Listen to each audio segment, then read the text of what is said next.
Hello achievers, welcome to CUTPG Adda 247। सो अगर आप prepare कर रहे हैं CUTPG 2027 फॉर इंग्लिश लिटरेचर, ये वीडियो आपके लिए है। Hi everyone, my self Shalvi Singh, your English literature teacher, guide, mentor और अ फ्रेंड। तो आज की क्लास में हम 2024 के PYQ सॉल्व करने वाले हैं इंग्लिश लिटरेचर का, from question 1 to question number 75। Total 75 question आते हैं आपके एग्जाम में, तो हम पूरा 1 से लेकर 75 क्वेश्चन तक सॉल्व करेंगे, एक्सप्लेनेशन देखेंगे, सारी चीज़ें हम करने वाले हैं। आपके सामने मैं चीज़ें सॉल्व करूंगी।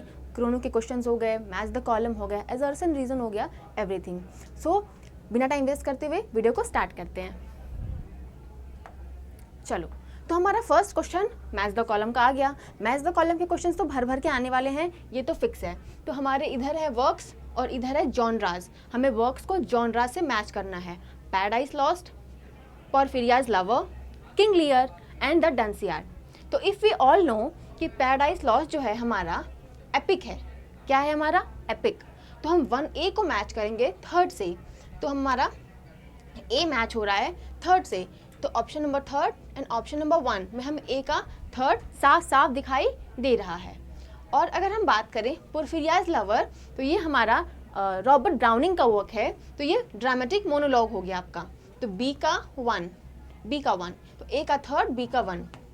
आई think option number 1 is our right answer. Yes. तो अगर आपको एक ऑप्शन या 2 ऑप्शन पता है तो आप उसको मैच करके अपने करेक्ट आंसर तक पहुंच सकते हो। आई होप मेरी वॉइस क्लियर आ रही है। करेक्ट आंसर तक पहुंच सकते हो, ठीक है। तो Paradise Lost by John Milton, वो हमारा क्या था? एपिक था।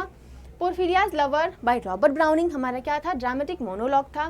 किंग लियर बाय शेक्सपियर, ये क्या है? हमारा ट्रेजेडी है। और Dunciad by Alexander Pope is a satire.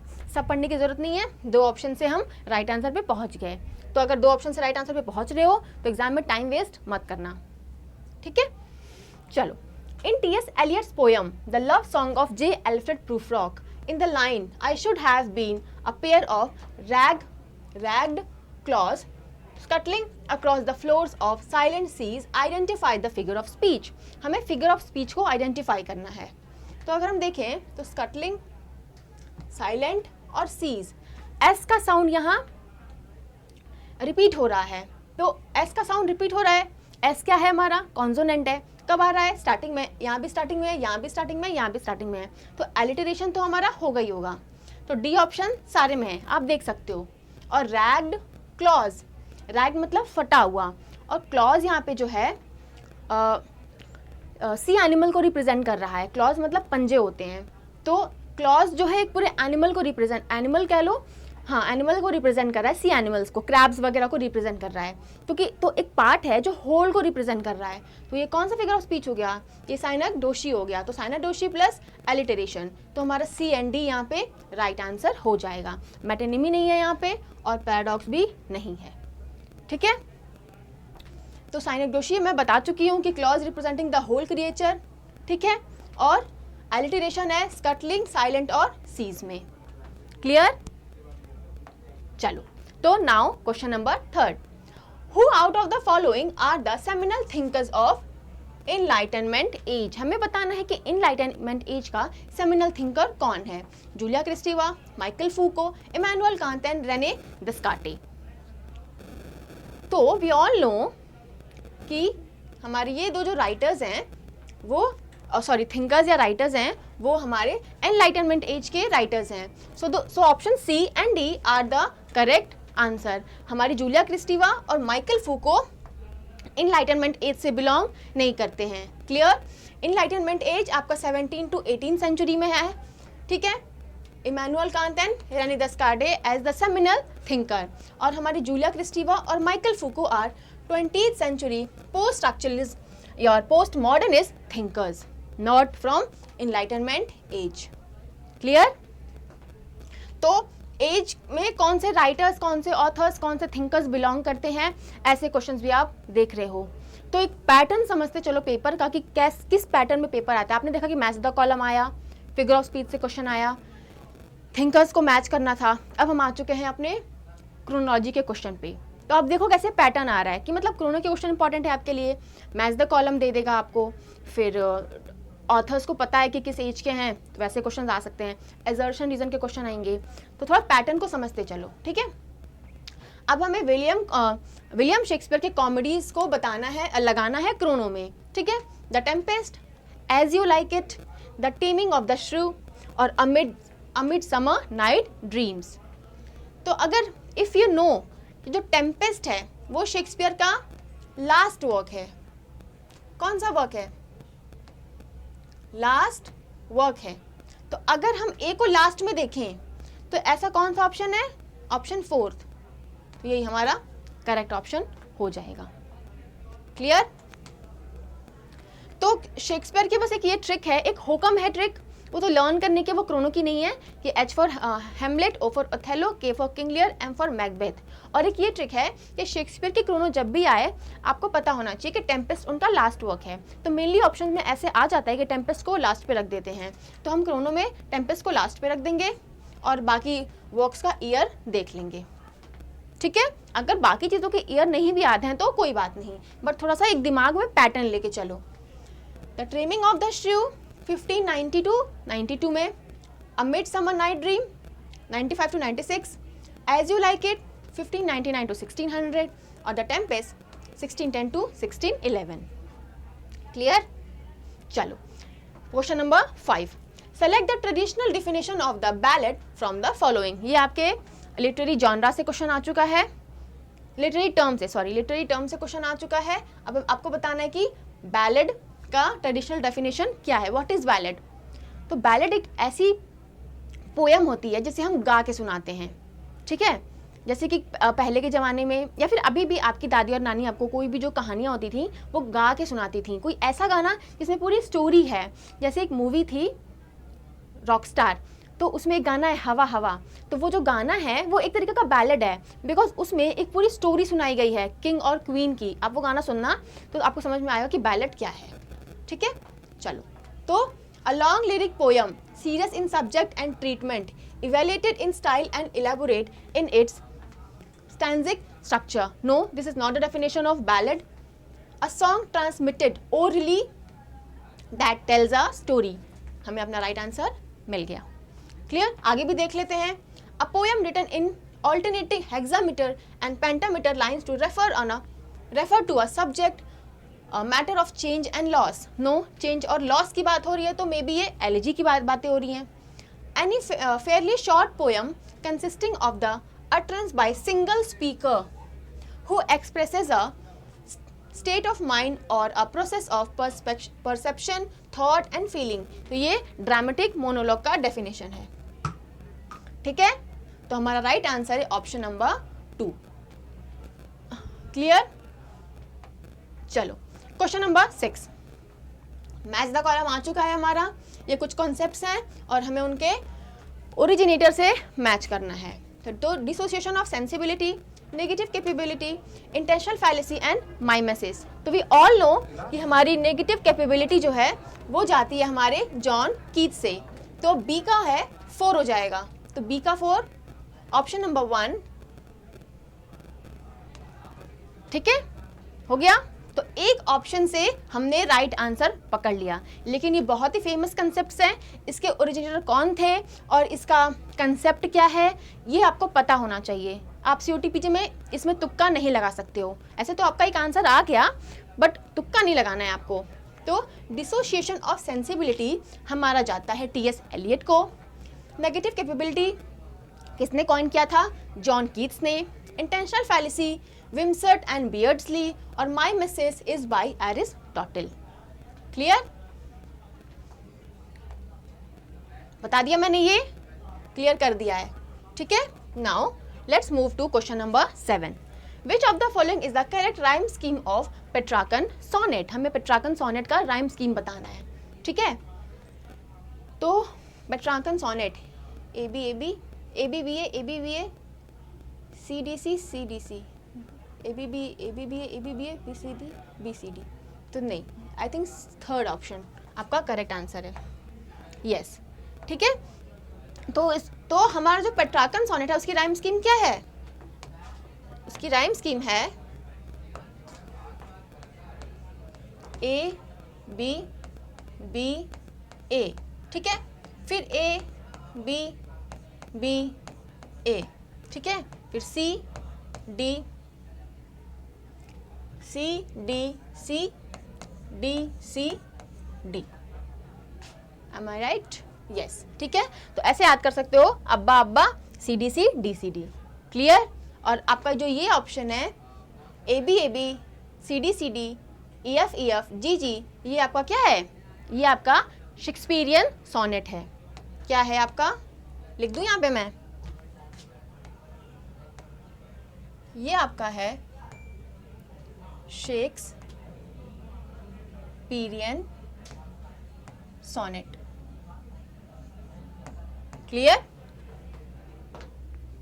चलो, तो राइम स्कीम आपको पता होनी चाहिए, ठीक है। पेट्रार्कन सोनेट की और शेक्सपियरियन सोनेट की, स्पेंसेरियन सोनेट की आपको पता होनी चाहिए, ठीक है। तो पेट्रार्कन सोनेट, जिसे हम इटालियन सोनेट भी कहते हैं, हो सकता है अगली बार एग्जाम में पूछ ले आपसे कि आप इटालियन सोनेट का राइम स्कीम बताओ, तो कंफ्यूज नहीं होना, पेट्रार्कन सोनेट को ही इटालियन सोनेट कहते हैं, ठीक है। जिसमें ये ए बी बी ए की राइमिंग होती है, ठीक है, और सी डी ई या फिर सी डी सी डी, ठीक है। ऑप्शन 1 आपका शेक्सपियरियन सोनेट था और ऑप्शन 3 आपका पेट्रार्कन सोनेट था। चलो, और question number 8, identify the text that employees the allegorical mode. आपको बताना है कि कौन सा टेक्स्ट है जो एलिगोरिकल मोड में लिखा गया है, मतलब कि सरफेस पे जो स्टोरी है उसके अलावा भी एक स्टोरी है, एक हिडन स्टोरी है, ठीक है। तो मिल ऑन द फ्लॉस, एमा, एप्सिलॉन एंड अचिटोफेल, आपका द रोवर, ठीक है। तो हमें पता है कि Absalom and Achitophel is a allegorical story और पोयम, ठीक है। तो Absalom and Achitophel by John Dryden, ठीक है, जिसमें एप्सिलॉन जो है वो ड्यूक ऑफ मॉनमाउथ का कैरेक्टर प्ले कर रहा है और अचिटोफेल अर्ल ऑफ शेफ्ट्सबरी का, ठीक है।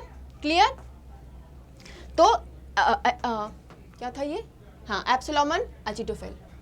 क्या क्वेश्चन था? Allegorical mode.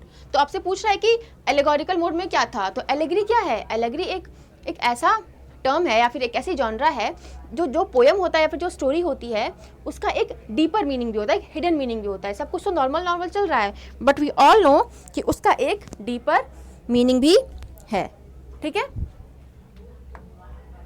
चलो, in the quote from the defendi Rebecca, on and on, now east, now west, wound the poor thread that once had been our drive. What figure of speech is deployed when the driveway is called the poor thread? ठीक है, तो poor thread में कौन सा figure of speech है आपसे पूछ रहा है। Simile, allusion, antithesis and metaphor. तो इसने thread को डायरेक्टली poor बोल दिया, तो हमारा ये क्या है? metaphor. क्लियर? ठीक है, मतलब लाइक और एज का यूज किए बिना इसने डायरेक्ट कंपैरिजन कर दिया, तो दैट्स कॉल्ड मेटाफर। क्लियर? पढ़ लेते हैं। Calling the drive away the poor thread is a metaphor, ठीक है। तो ड्राइव अवे जो है वो डायरेक्टली कंपेयर हुआ है किससे? हमारे थ्रेड से, पुअर थ्रेड से, विदाउट यूजिंग लाइक और एज, तो ये हमारा क्या हो गया? मेटाफर। चलो, what is parapraxis also known as? ठीक है, आपको बताना है कि पैराफ्रैक्सिस क्या है, किस नाम से हम इसे जानते हैं। तो हम जानते हैं कि इससे किस नाम से? फ्रॉडियन स्लिप से। एक मेमोरी का स्लिप होता है, उसे हम फ्रॉडियन स्लिप कहते हैं। जैसे कि आप सोचते कुछ और हो बट आप गलती से कुछ और बोल दो। लाइक आपको किसी को, आपके दिमाग में कुछ चल रहा है, कोई स्टोरी चल रही है, आप परेशान हो बट आपको किसी को ग्रीट करना है, तो आप ग्रीट करने गए बट आपके मुंह से गलती से कुछ और निकल गया, तो उसको क्या बोलते हैं हम? पैराफ्रैक्सिस या फ्रॉडियन स्लिप, ठीक है। तो parapraxis is a technical Freudian term for what is commonly called a Freudian slip, an error in speech, memory और फिजिकल एक्शन। एक ऐसा एरर जो मेमोरी से भी हो सकता है, वो फिजिकली भी हो सकता है और बोलने में भी हो सकता है। Action believe to reveal an unconscious wish और थॉट, ठीक है। तो इसको किसने इंट्रोड्यूस करवाया था? सिगमंड फ्रॉइड ने। ऐसा भी क्वेश्चन पूछ सकता है कि फ्रॉडियन स्लिप को किसने इंट्रोड्यूस कराया है पैराफ्रैक्सिस को? तो आंसर इज सिगमंड फ्रॉइड, ठीक है। चलो, identify the thinker who is not associated with the Frankfurt school of Marxist. Aesthetics established in 1923। तो यहाँ 4 राइटर्स हैं, हमें बताना है कि who is not associated with. ठीक है, इसको नॉट ध्यान देना, बहुत बार मैं खुद मिस्टेक कर जाती हूँ या आप भी मिस्टेक कर जाओगे कि हम एसोसिएटेड देख लेंगे और हम लगा देंगे, बट ऐसा नहीं है, ऑप्शंस नहीं है क्या इसमें। चलो कोई बात नहीं। Walter Benjamin, Herbert Marcuse, Theodor Adorno या फिर लुइस एल्थूजर। हमें पता है कि लुइस एल्थूजर जो है वो फ्रैंकफर्ट स्कूल से बिलोंग नहीं करते थे, तो I think option A, B और सी। अच्छा नॉट ना, हाँ नॉट, देखो मैं भी वही कर रही हूँ, नॉट पूछा है बट मैं बता रही हूँ। ठीक है, तो ये हमारे राइट आंसर हो जाएंगे। ठीक है, Louis Althusser is not the member of, not the part of Frankfurt School, he is a part of French Marxist philosophy, not of Frankfurt School. Clear. और हमारे वॉल्टर बेंजामिन, हर्बर्ट मार्क्यूस और Theodor Adorno, they are the part of Frankfurt School और they are associated with Frankfurt school.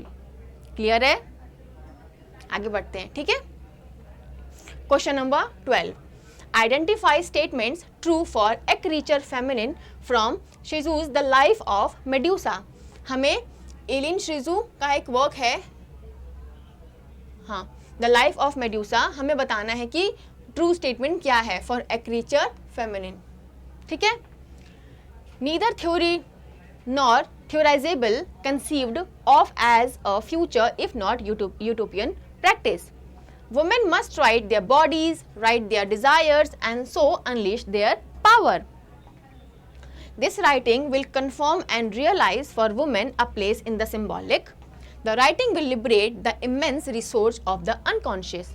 तो आपको थोड़ा deeply in चारों statement को पढ़ना पड़ेगा, तो हम बारी बारी पढ़ते हैं। पहला स्टेटमेंट कह रहा है neither theory nor theorizable conceived of as a future if not utopian practice। कि वो कह रहा है कि वो हमारी राइटर कह रही हैं कि हम क्रीचर फेमिनिन को या फेमिनिज्म को ना वो थ्योरी है और ना थ्योरी में हम उसको बांध सकते हैं, इससे हमारा फ्यूचर कंसीव होता है। तो ये हमारा राइट स्टेटमेंट है, ये बहुत ही इंपॉर्टेंट स्टेटमेंट है। स्टेटमेंट नंबर 2, ये श्रीजू कहती थी कि इनके अकॉर्डिंग कि जो वुमेन्स हैं उनको अपनी बॉडी के बारे में लिखना चाहिए, मस्ट राइट देयर बॉडीज, हमें अपने बॉडी के बारे में लिखना चाहिए, हमें अपने डिजायर्स के बारे में लिखना चाहिए। ठीक है, तो ये भी स्टेटमेंट करेक्ट है। This writing will liberate the immense resource of the unconscious, के ये जो राइटिंग ये जो लिख रही हैं उससे बहुत सी फ्रीडम मिलती है। फॉर कैसी freedom? Immense resource of unconscious, हमारी अनकॉन्शियस में जो चीज़ें हैं, हमारे डिज़ायर्स हैं, हमारे ड्रीम्स हैं, वो सारी चीज़ों को ये लिबर्टी देती है। ठीक है, सी नंबर पढ़ लेते हैं। This writing will confirm and realise for women in a place in the symbolic. तो यहाँ सिम्बॉलिक जो है, सिम्बॉलिक ऑर्डर की बात हो रही है बाय जैक लकान। तो स्टेटमेंट कह रहा है कि ये जो राइटिंग है वो कंफर्म करती है और रियलाइज करती है वुमेन के प्लेस को इन दिस सिंबॉलिक ऑर्डर। तो ये जो सिंबॉलिक ऑर्डर था वो बेसिकली थोड़ा सा पैट्रियार्कल था, तो ऑफ कोर्स नॉट कि ये राइटिंग जो है इसमें अपनी जगह नहीं ढूंढ रही है, तो ये स्टेटमेंट हमारा गलत हो जाएगा। ए, बी और डी हमारा राइट आंसर हो जाएगा। Clear? A, B and D are the true for a creature feminine as per Shizu. Statement C is incorrect. She argues that a creature feminine work against the patriarchal symbolic order. ठीक है, तो ये जो इनका writing था, a creature feminine, वो against work करता है किसके? पेट्रियार्कल सिंबॉलिक ऑर्डर के, नॉट विद इन और to confirm a place in it. वो उसमें प्लेस नहीं ढूंढ रहा है, वो उसके अगेंस्ट काम कर रहा है।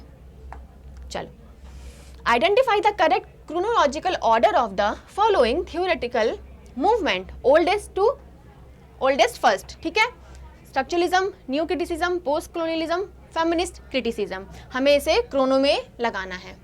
ठीक है, तो हमें पता है कि न्यू क्रिटिसिज्म सबसे पहले आया था, बी को हम फर्स्ट पे रखेंगे, आंसर हमारा आ गया। क्लियर? आगे चले, ऑप्शन नंबर 3, ऑप्शन नंबर 3, हाँ, टाइमलाइन देख लेते हैं। तो feminist criticism emerged in 1930 to 40s, फिर हमारा आता है स्ट्रक्चरलिज्म जो 1950 टू 60s रहता है, फिर हमारा feminist criticism late 1960s to 70s, उसके बाद हमारा आता है पोस्ट कोलोनियलिज्म हमारा 1980s to 1990s। Clear? Arrange the following stages in the order that reflect Freud's argument about the uncanny. Freud का जो वर्क था अनकैनी, तो उसमें जो टर्म थी अनकैनी, उसके अकॉर्डिंग कुछ स्टेटमेंट्स हमें बताना है कि उसका ऑर्डर क्या है। अनकैनी मीन्स होता है वियर्ड, ठीक है। चलो, unconscious repetition of a repressed childhood experiences, recognition of something familiar yet foreign, encounter with the double और doppelganger, manifestation of repressed infantile fear and taboos. इसके लिए आपको बहुत ही डीपली, अगर आप इस वर्क को पढ़े हो तो अब सिगमंड फ्रॉइड के, तब आप इसका आंसर कर पाओगे। वैसे इतना डीपली क्वेश्चन नहीं पूछता है साइको एनालिसिस से, बट 2024 में एक दो क्वेश्चन ऐसे आ जाते हैं हर बारी, एक दो क्या मतलब कुछ ऐसे क्वेश्चन आएंगे ही आएंगे जो सर के ऊपर से जाएंगे, ठीक है। तो कुछ ऐसे क्वेश्चन आ जाएंगे जो सिलेबस में मेंशन नहीं होगा बट उससे आएगा, या फिर कुछ में तो इतना डीप में चले जाएंगे कि वो हवा नहीं लगेगी आपको। तो ये बहुत ही डीप क्वेश्चन है। तो चलो, ये जो आपका स्टेटमेंट नंबर 3 है, अनकाउंटर विद डबल और डुप्लीगैंगर, ये आपका लास्ट में आ रहा है, ठीक है। तो ये आपका कहीं ना कहीं थोड़ा मैच कर रहा है, बट इसका आंसर इसमें नहीं था। इसका आंसर, ये क्वेश्चन ड्रॉप हो गया था, BADC, नहीं इसका आंसर था। तो ऑप्शन नंबर 3 इसका राइट आंसर है। वो एक दूसरा क्वेश्चन है, अभी आगे आएगा, वो ड्रॉप हो गया था, मैं इससे कंफ्यूज कर गई, वो ड्रॉप हो गया था। वो भी ऐसा बहुत कंफ्यूजिंग था क्वेश्चन था, बट उसको ड्रॉप करना पड़ा था। तो ये जो आपका इनकाउंटर विद डबल और डुप्लीगैंगर है, ये आपका लास्ट आता है स्टेज अनकैनी में। तो बस एक पकड़ के राइट आंसर आ जाएगा। एक बार देख लेते हैं। B, recognition of something familiar yet foreign. Uncanny में कुछ वियर्डनेस वाली फीलिंग में ये पहले आएगा कि आप कुछ ऐसा देखो जो थोड़ा सा फैमिलियर भी हो बट थोड़ा सा वियर्ड भी हो, फॉरेन भी हो। Then A, unconscious repetition of repressed childhood experiences. इसके बाद कुछ ऐसी चीज़ जो आप देखे रहोगे जिससे आपको थोड़ा फैमिलियर और येट फॉरेन वाली फीलिंग आएगी। उसके बाद क्या होगा, आपका अनकॉन्शियस में जो कुछ बचपन की चीज़ें चल रही होंगी जो रिप्रेस्ड होंगी वो बाहर आने लगेंगी। फिर manifestation of repressed infantile fears and taboo, फिर वो फियर आपका धीरे धीरे बाहर आने लगेगा। और एनकाउंटर विद डबल और डुप्लीगैंगर, फिर कुछ ऐसी चीज़ें हो जाएंगी जिससे आप एक डबल कॉन्शियसनेस में जा सकते हो, ठीक है। क्लियर? चलो, identify the early feminist work that discusses male writer like Milton, Pope and Rousseau. हमें बताना है कि इस चारों वर्क में से किस में जो है इन राइटर्स की बात की गई थी। वर्जीनिया वुल्फ का a room of one's own, Mary Wollstonecraft a vindication of the right of women, Olive S का वुमेन एंड लेबर, और साइमन दे बिवॉ का द सेकेंड सेक्स, ठीक है। तो right answer is B only. Mary Wollstonecraft a vindication right of the women में उन्होंने basically Rousseau की बात की थी, ठीक है। और कुछ मेल राइटर्स को जो है क्रिटिक किया था उनके वर्क के लिए कि वो बस ऐसा वर्क लिखते हैं जिसमें एक पेट्रियार्कल सोसाइटी है वो शो करते हैं, वुमेन्स को हमेशा नीचे रखते हैं, मेन को हमेशा ऊपर रखते हैं। What is the common characteristics among the following text? Pamela, the colour purple, Dracula, Humphry clinker, ठीक है। तो ये जो चारों वर्क हैं आपको बताना है कि इसमें कॉमन क्या है। ऑप्शंस देख लें।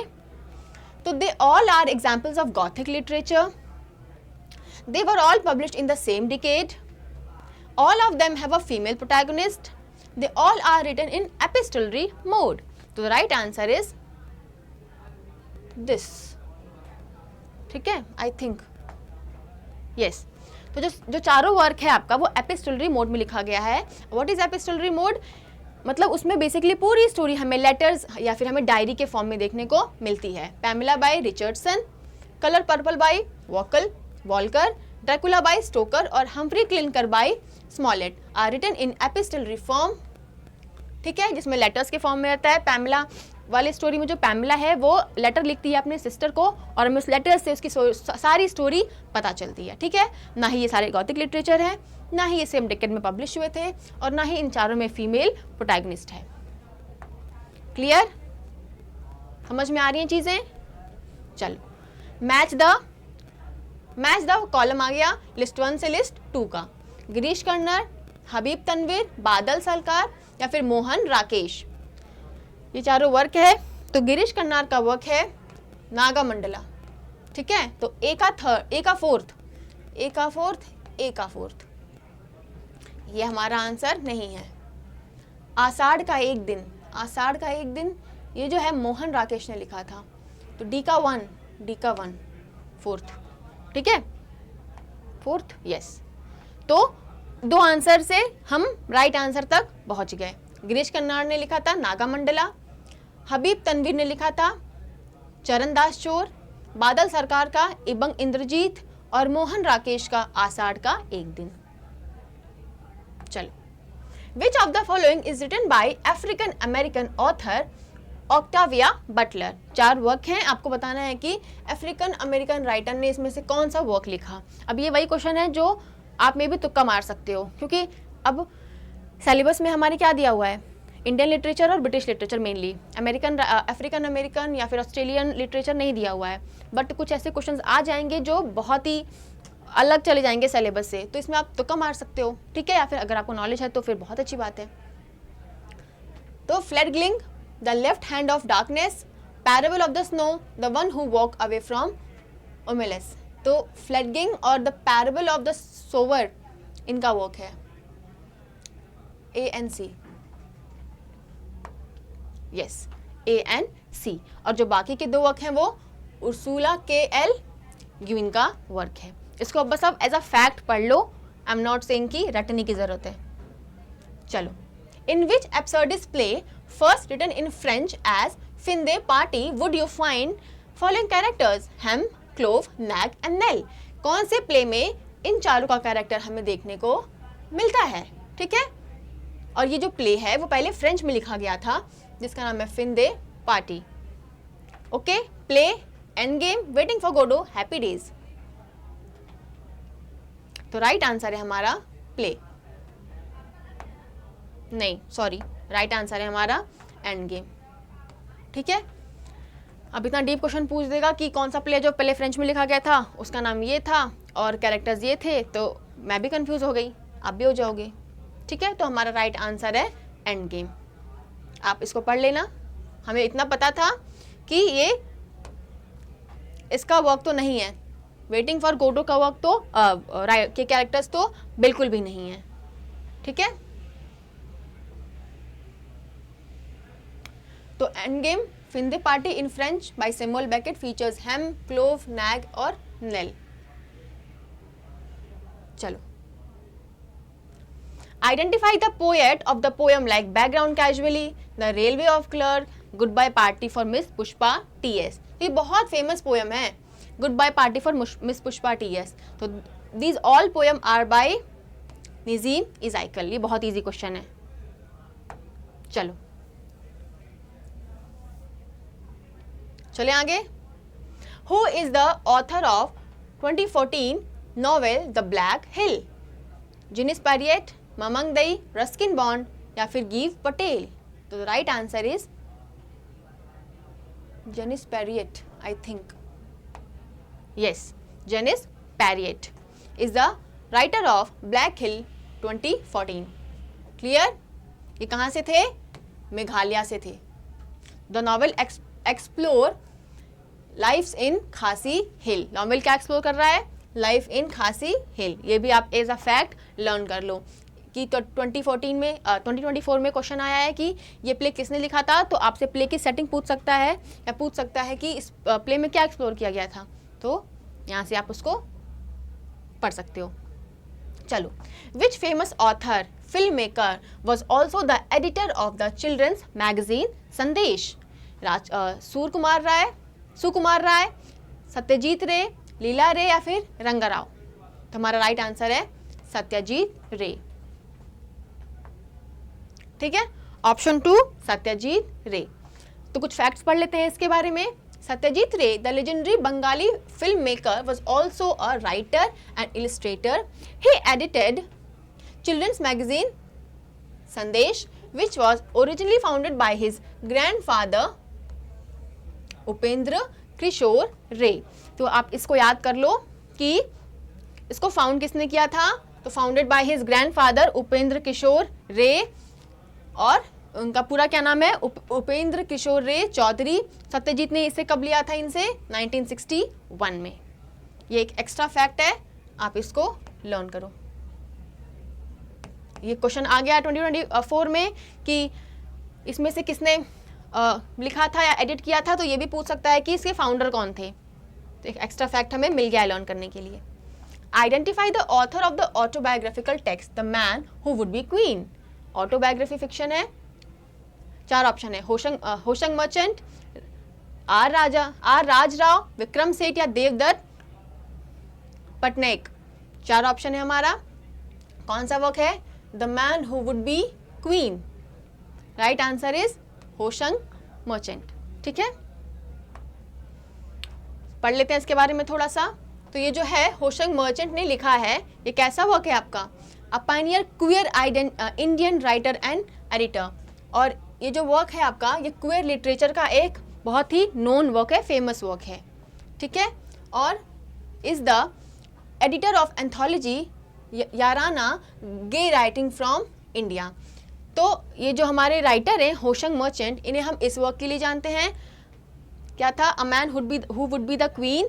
और ये जो हैं उनका वर्क है क्वियर लिटरेचर, और ये बहुत फेमस है अपनी एंथोलॉजी के लिए जिसका नाम है याराना। उसको इन्होंने एडिट किया था, और याराना का क्या फुल टाइटल है, याराना गे राइटिंग फ्रॉम इंडिया।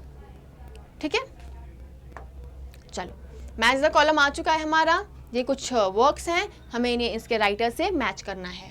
तो M and the big home, a bend in the Ganges, a house for Mister Biswas और the guide. A house for Mister Biswas is by VS. Naipaul. तो सी का second, guide is by RK. Narayan.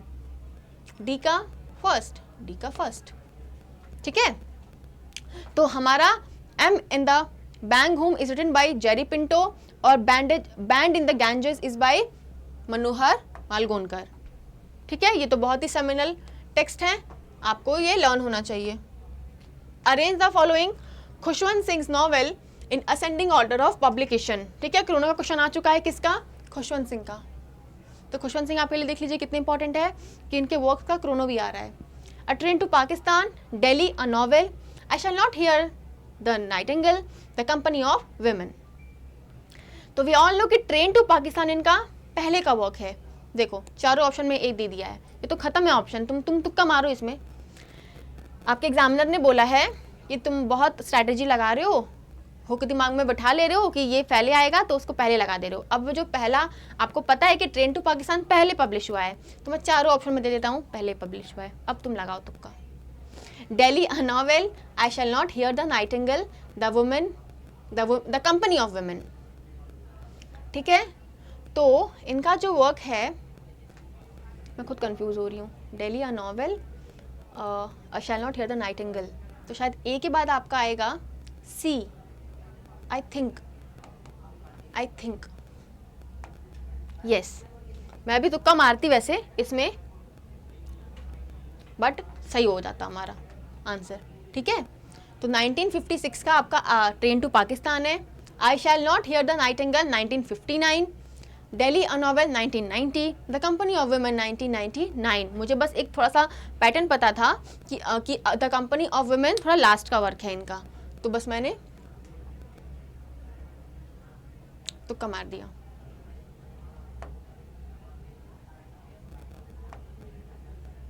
ठीक है, और जैसे मैंने बोला कि ए के बाद आपका सी आना चाहिए, तो I shall not hear the nightingale थोड़ा 1960s का वर्क लग रहा था, 1955 टू 1960 के बीच में वो पब्लिश हुआ होगा, तो शायद ट्रेन टू पाकिस्तान के बाद आपका आ सकता है I shall not hear the nightingale. तो इससे राइट आंसर पे आप पहुंच गए।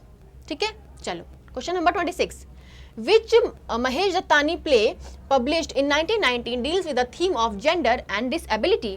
कौन सा प्ले है महेश दत्तानी का जो किससे डील कर रहा है, जेंडर और डिसएबिलिटी के थीम से। Tara, night queen, where there's a will और ब्रेवली फॉर द क्वीन। तो हमारा राइट आंसर है तारा।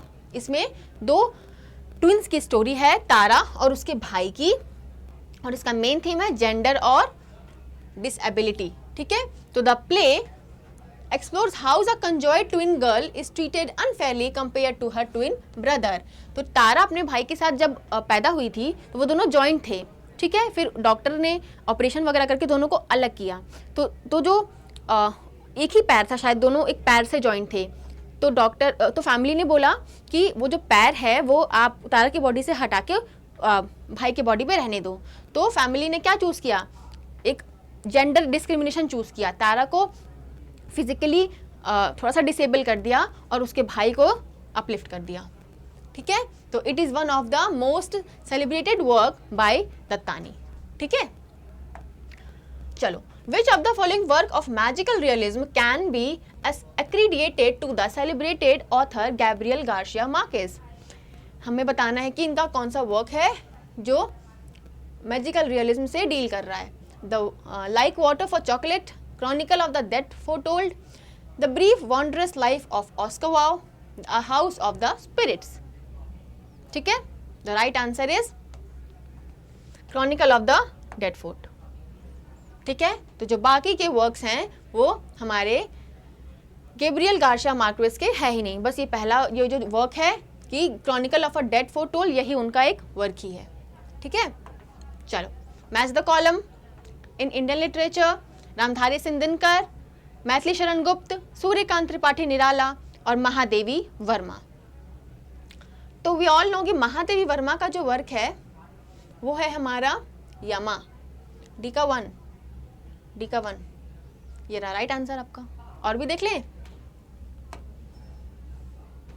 हाँ, तो रामधारी सिंह दिनकर का है रश्मि रथी, मैथिली शरण गुप्त भारत भारती, ये तो बहुत इंपॉर्टेंट है, मतलब किसने लिखा, कब लिखा, ये आपको पता होना चाहिए।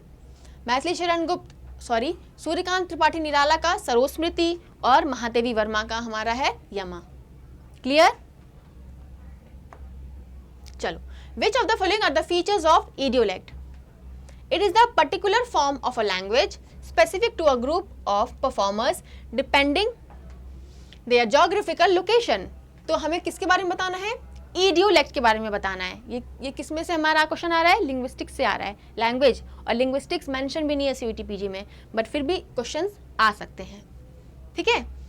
तो it is a language variety that emanates from the type of language used by particular social group. It emphasizes the speech traits that are habitual to an individual, or this word is mainly used by linguists when discussing differences in speech from one person to another. तो मैं आपको समझाती हूँ पहले कि इडियोलेक्ट क्या है, 2 minute में आंसर आ जाएगा। इडियोलेक्ट एक ऐसा मतलब इडियोलेक्ट हम किसे बोलते हैं, हर पर्सन के बोलने का तरीका थोड़ा डिफरेंट होता है, अपना एक टोन होता है, अपना एक तरीका होता है, उसे ही हम इडियोलेक्ट बोलते हैं, ठीक है। तो कहीं भी इंडिविजुअल आए, from one person to another person आए, ठीक है, तो वो हो गया हमारा इडियोलेक्ट। वो हमारा है सी और डी में, राइट आंसर हमारा सी और डी है। बाकी दोनों भी देख लेते हैं, किसकी बात हो रही है इसमें, group of performers depending on geographical location, ये क्या हो गया, डायलेक्ट हो गया। और इसमें language used by particular social group, तो ये क्या हो गया, सोशियोलेक्ट हो गया, ठीक है। क्लियर?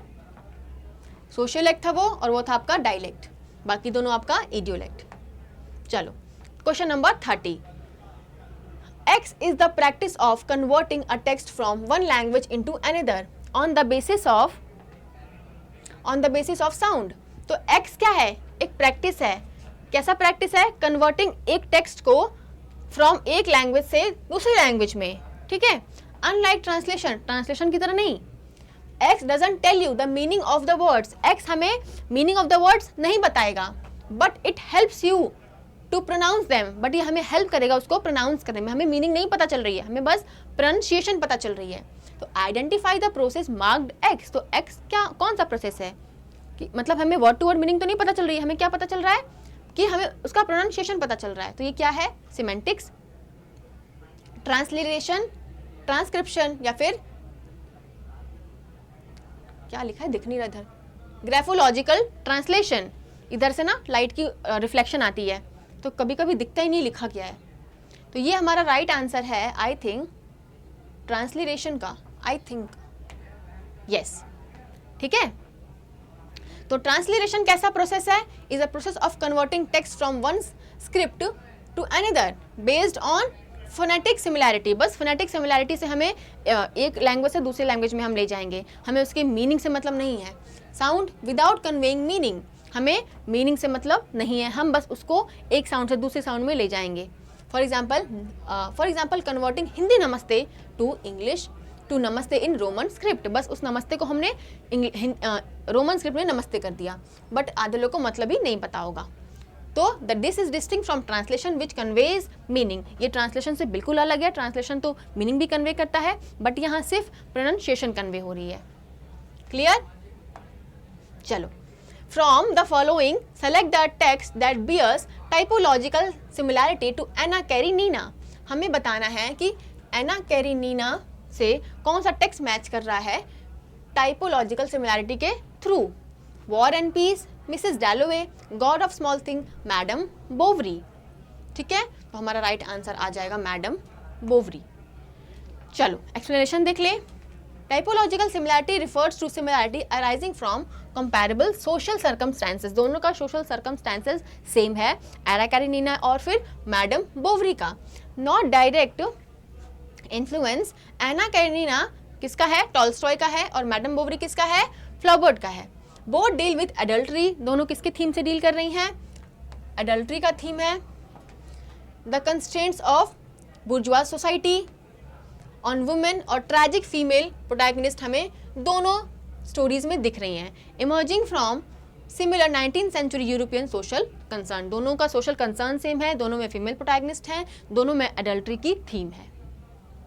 चलो, match the translation studies concept with its definition. देखो ट्रांसलेशन से दूसरा क्वेश्चन है ये, ठीक है। Subtitling, transcreation, voice over, dubbing. तो ये कॉमन सेंस से आंसर होने वाला क्वेश्चन है, इसके लिए पढ़ने की जरूरत नहीं है। कुछ क्वेश्चंस आपके लिटरेचर में ऐसे आएंगे जो कॉमन सेंस से आप आंसर कर लोगे। तो हमें पता है कि डबिंग मतलब क्या होता है। Voice over narration, voice over narration, एक मिनट। तो ये वॉइस ओवर जो नरेशन यहाँ आपको दिख रहा है, इसको हम वॉइस ओवर से मैच कर सकते हैं। सी का वन ऑप्शन नंबर थर्ड में, सॉरी फर्स्ट में। बस बाकी देख लेते हैं। सबटाइटलिंग क्या होता है? किसी जो कोई भी मूवी वगैरह चल रही होती है तो जो उसमें बोल रहा होता है वो भी अगर नीचे लिख रहा होता है ना, तो उसी को हम सबटाइटल बोलते हैं। तो क्या हो गया? वो हो गया written text on a screen recounting original dialogue. Written text आ रहा है किसका? ओरिजिनल डायलॉग्स का। तो ए का 4, ठीक है। डबिंग की बात कर ले तो original audio track replaced by voice actor. Dubbing करना कि जो ओरिजिनल एक्टर की वॉइस है उसको हटा के किसी दूसरे एक्टर की वॉइस ला देना, तो दैट इज कॉल्ड डबिंग। अब क्या रह गया हमारे? ट्रांसक्रिएशन। मान लो ट्रांसक्रिएशन नहीं भी पता है तो राइट आंसर तो हमें मिल ही गया, बट हम ट्रांसक्रिएशन भी पढ़ेंगे। Adapting message, maintaining intent, style, tone, context. Message को वैसे ही बिल्कुल लेना और उसका इंटेंट, स्टाइल और टोन को भी मैच करना, ठीक है। चलो, arrange the step of the translation process in the correct order. Translation का तीसरा क्वेश्चन, हमें क्या करना है? करेक्ट ऑर्डर बताना है। किसका? ट्रांसलेशन प्रोसेस का। एनालिसिस, ट्रांसफर और रिस्ट्रक्चरिंग। तो analysis of the source language text to decode its meaning. Analysis करना सोर्स लैंग्वेज की, फिर उसको डिकोड करना। फिर क्या है? ट्रांसफर किसका? मीनिंग का, from source language to target language. उसके बाद रिस्ट्रक्चरिंग करना किसका? सोर्स लैंग्वेज का, through recreation in the target language. ये बिल्कुल सीक्वेंस में ही दिया हुआ है, ए बी और सी, ठीक है। तो इसको पढ़ लेते हैं एक बारी हम कि 3 स्टेज आपका होता है ट्रांसलेशन प्रोसेस का। ये भी क्वेश्चन पूछ सकता है कि ट्रांसलेशन प्रोसेस का कितना स्टेज होता है, तो आंसर है आपका 3 स्टेज होता है, as proposed by Nida and Taber. तो ये हमें एक्स्ट्रा फैक्ट मिल गया है लर्न करने के लिए, ठीक है। आप इसको लर्न करोगे, ठीक है। जो क्या क्या फॉलो करता है? पहले एनालिसिस ऑफ सोर्स, ठीक है, फिर ट्रांसफर ऑफ मीनिंग, फिर रिस्ट्रक्चरिंग। क्लियर? ये बिल्कुल सीक्वेंस में ही दिया था। चलो, the picaresque novel is characterised by the adventure and travels of the roguish but appealing character. Which of the following text can be cited as example of the picaresque form. हमें बताना है कि किस वर्क में picaresque form है या कौन सा वर्क पिकारेस्क नॉवल है? पिकारेस्क नॉवल में जो कैरेक्टर होता है वो बहुत ही रोगिश होता है, बहुत ही बदमाश टाइप का होता है, ठीक है। The adventure of Huckleberry Finn, Vanity Fair, Don क्विट्जो, मॉल फ्लैंडर्स। तो हमारे चारों स्टोरीज में जो हैं पिकारेस्क कैरेक्टर भी है और चारों स्टोरीज आपकी पिकारेस्क नॉवल भी है, ठीक है। डॉन क्विट्जो में भी रोगिश एडवेंचरर की बात हो रही है, मॉल फ्लैंडर्स में भी रोगिश फीमेल प्रोटैगनिस्ट है, हकलबरी फिन जो है में भी रोगिश कैरेक्टर है, और जो वैनिटी फेयर है उसमें भी एक रोगिश एडवेंचर है। क्लियर? चलो, which novel has had the rare honour of winning the Nobel prize for literature for his and her non fiction writing? कौन सी इसमें से नॉवेलिस्ट हैं जिनको नोबेल प्राइज मिला था, ठीक है, रेयर ऑनर ऑफ राइटिंग, किसमें? नॉन फिक्शन राइटिंग में। तो आइजैक सिंगर, स्वेतलाना एलेक्जेविच, पैट्रिक मोडियानो और ऑक्टावियो पैज। नाम ही ऐसा रहेगा कि थोड़ा सा दिमाग घूम जाएगा, ठीक है। तो right answer is option number 2, ठीक है। चलो, in which elegy would you find these famous line? अब किस एलिजी में आपको ये फेमस लाइन देखने को मिलेगी? I hold it true whatever or befall, I feel it when I sorrow most. It is better to have loved and lost than never to have loved at all. तो इतने से आपको पता चल रहा है कि ये किसकी लाइन है। ये बहुत ही फेमस लाइन है हमारे लॉर्ड एल्फ्रेड टेनिसन की पोयम इन मेमोरियम AHH, ठीक है। लॉर्ड एल्फ्रेड टेनिसन ने एलिजी लिखी थी, किसके लिए लिखी थी? Lord Alfred Tennyson in Memoriam AHH written in memory of his close friend Arthur Henry Hallam. ये इनके फ्रेंड थे, इस पे इन्होंने एक एलिजी लिखी थी और वो उनकी बहुत ही फेमस लाइन है, it's better to have not love, क्या है? It's better to have loved and lost than never to have loved at all. कि बेहतर है कि थोड़ा सा, it's better to have loved, अच्छा है कि थोड़ा सा प्यार मिल जाए और हम लॉस्ट हो जाएं। किससे बेहतर है कि हमें जीवन में कभी प्यार ही ना मिले, ठीक है। In Memoriam AHH written by Lord Alfred Tennyson 1850, किसके लिए लिखा था? ये सब इंपॉर्टेंट आपके फैक्ट्स हैं। चलो, V.S. Naipaul received the Booker Prize in 1971 for his novel In a Free State, Magwell Street, A House for Mr. Vishwas and Enigma of Arrival। इसमें से किसके लिए बुकर प्राइज मिला था हमारे V.S. नाइपॉल को? तो in a free state. Main writers जो हैं इंडियन लिटरेचर या ब्रिटिश लिटरेचर के, उनको किस लिए कौन सा अवार्ड मिला, ये तो याद करना ही पड़ेगा। जैसे कि बुकर प्राइज, साहित्य अकादमी और भी जो प्राइजेस हैं वो किस लिए मिले, ये आपको पता होना चाहिए। चलो, ये हो गया एक्सप्लेनेशन। अब आते हैं क्वेश्चन नंबर 38 पे। तो arrange the following novel of Stephen King in the chronological order of their publication. Stephen King के वर्क को हमें क्रोनो में पुट करना है। Carrie, Joyland, Misery, the Shining. तो जॉयलैंड जो वर्क है वो एंड में आएगा, नहीं स्टार्टिंग में आएगा, ठीक है। जॉयलैंड इनका थोड़ा आगे का वर्क है। तो एक बार हम अगर बी को नंबर 1 पे रखते हैं, मुझे याद नहीं आ रहा, इसमें कंफर्मेशन नहीं मिल रहा मुझे, नहीं कंफ्यूज हो रही हूँ मैं, आगे का वर्क नहीं है, ठीक है। जॉयलैंड इनका लास्ट का वर्क है।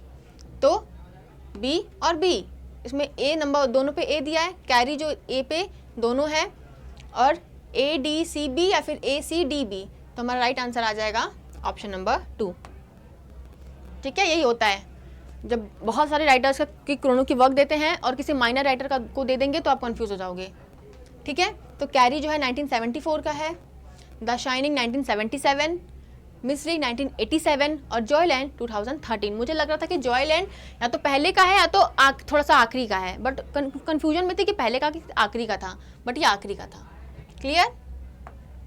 चलो, place the famous fictional detectives in order of there first literary appearance. ठीक है, ये कुछ फेमस डिटेक्टिव्स हैं हमारे, फिक्शनल डिटेक्टिव्स हैं।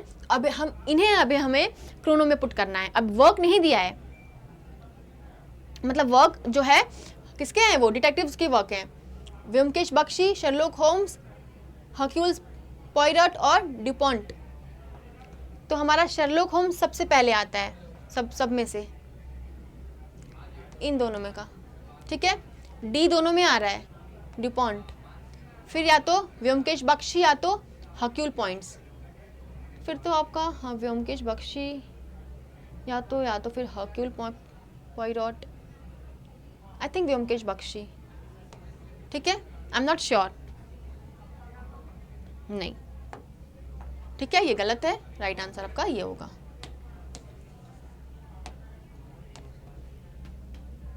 चलो देख लें हम। Sherlock Holmes first appeared in 1887, a study in a scarlet.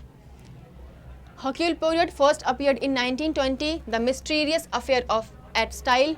और Byomkesh Bakshi first appeared in 1932 और Dupont of Tintin first appeared in 1934। ये आपके ईयर्स हो गए। ओके, इतना कंफर्म था कि शर्लॉक होम्स सबसे पहले अपीयर्ड होगा इन सब में से, तो वो दो ऑप्शंस में था, ठीक है।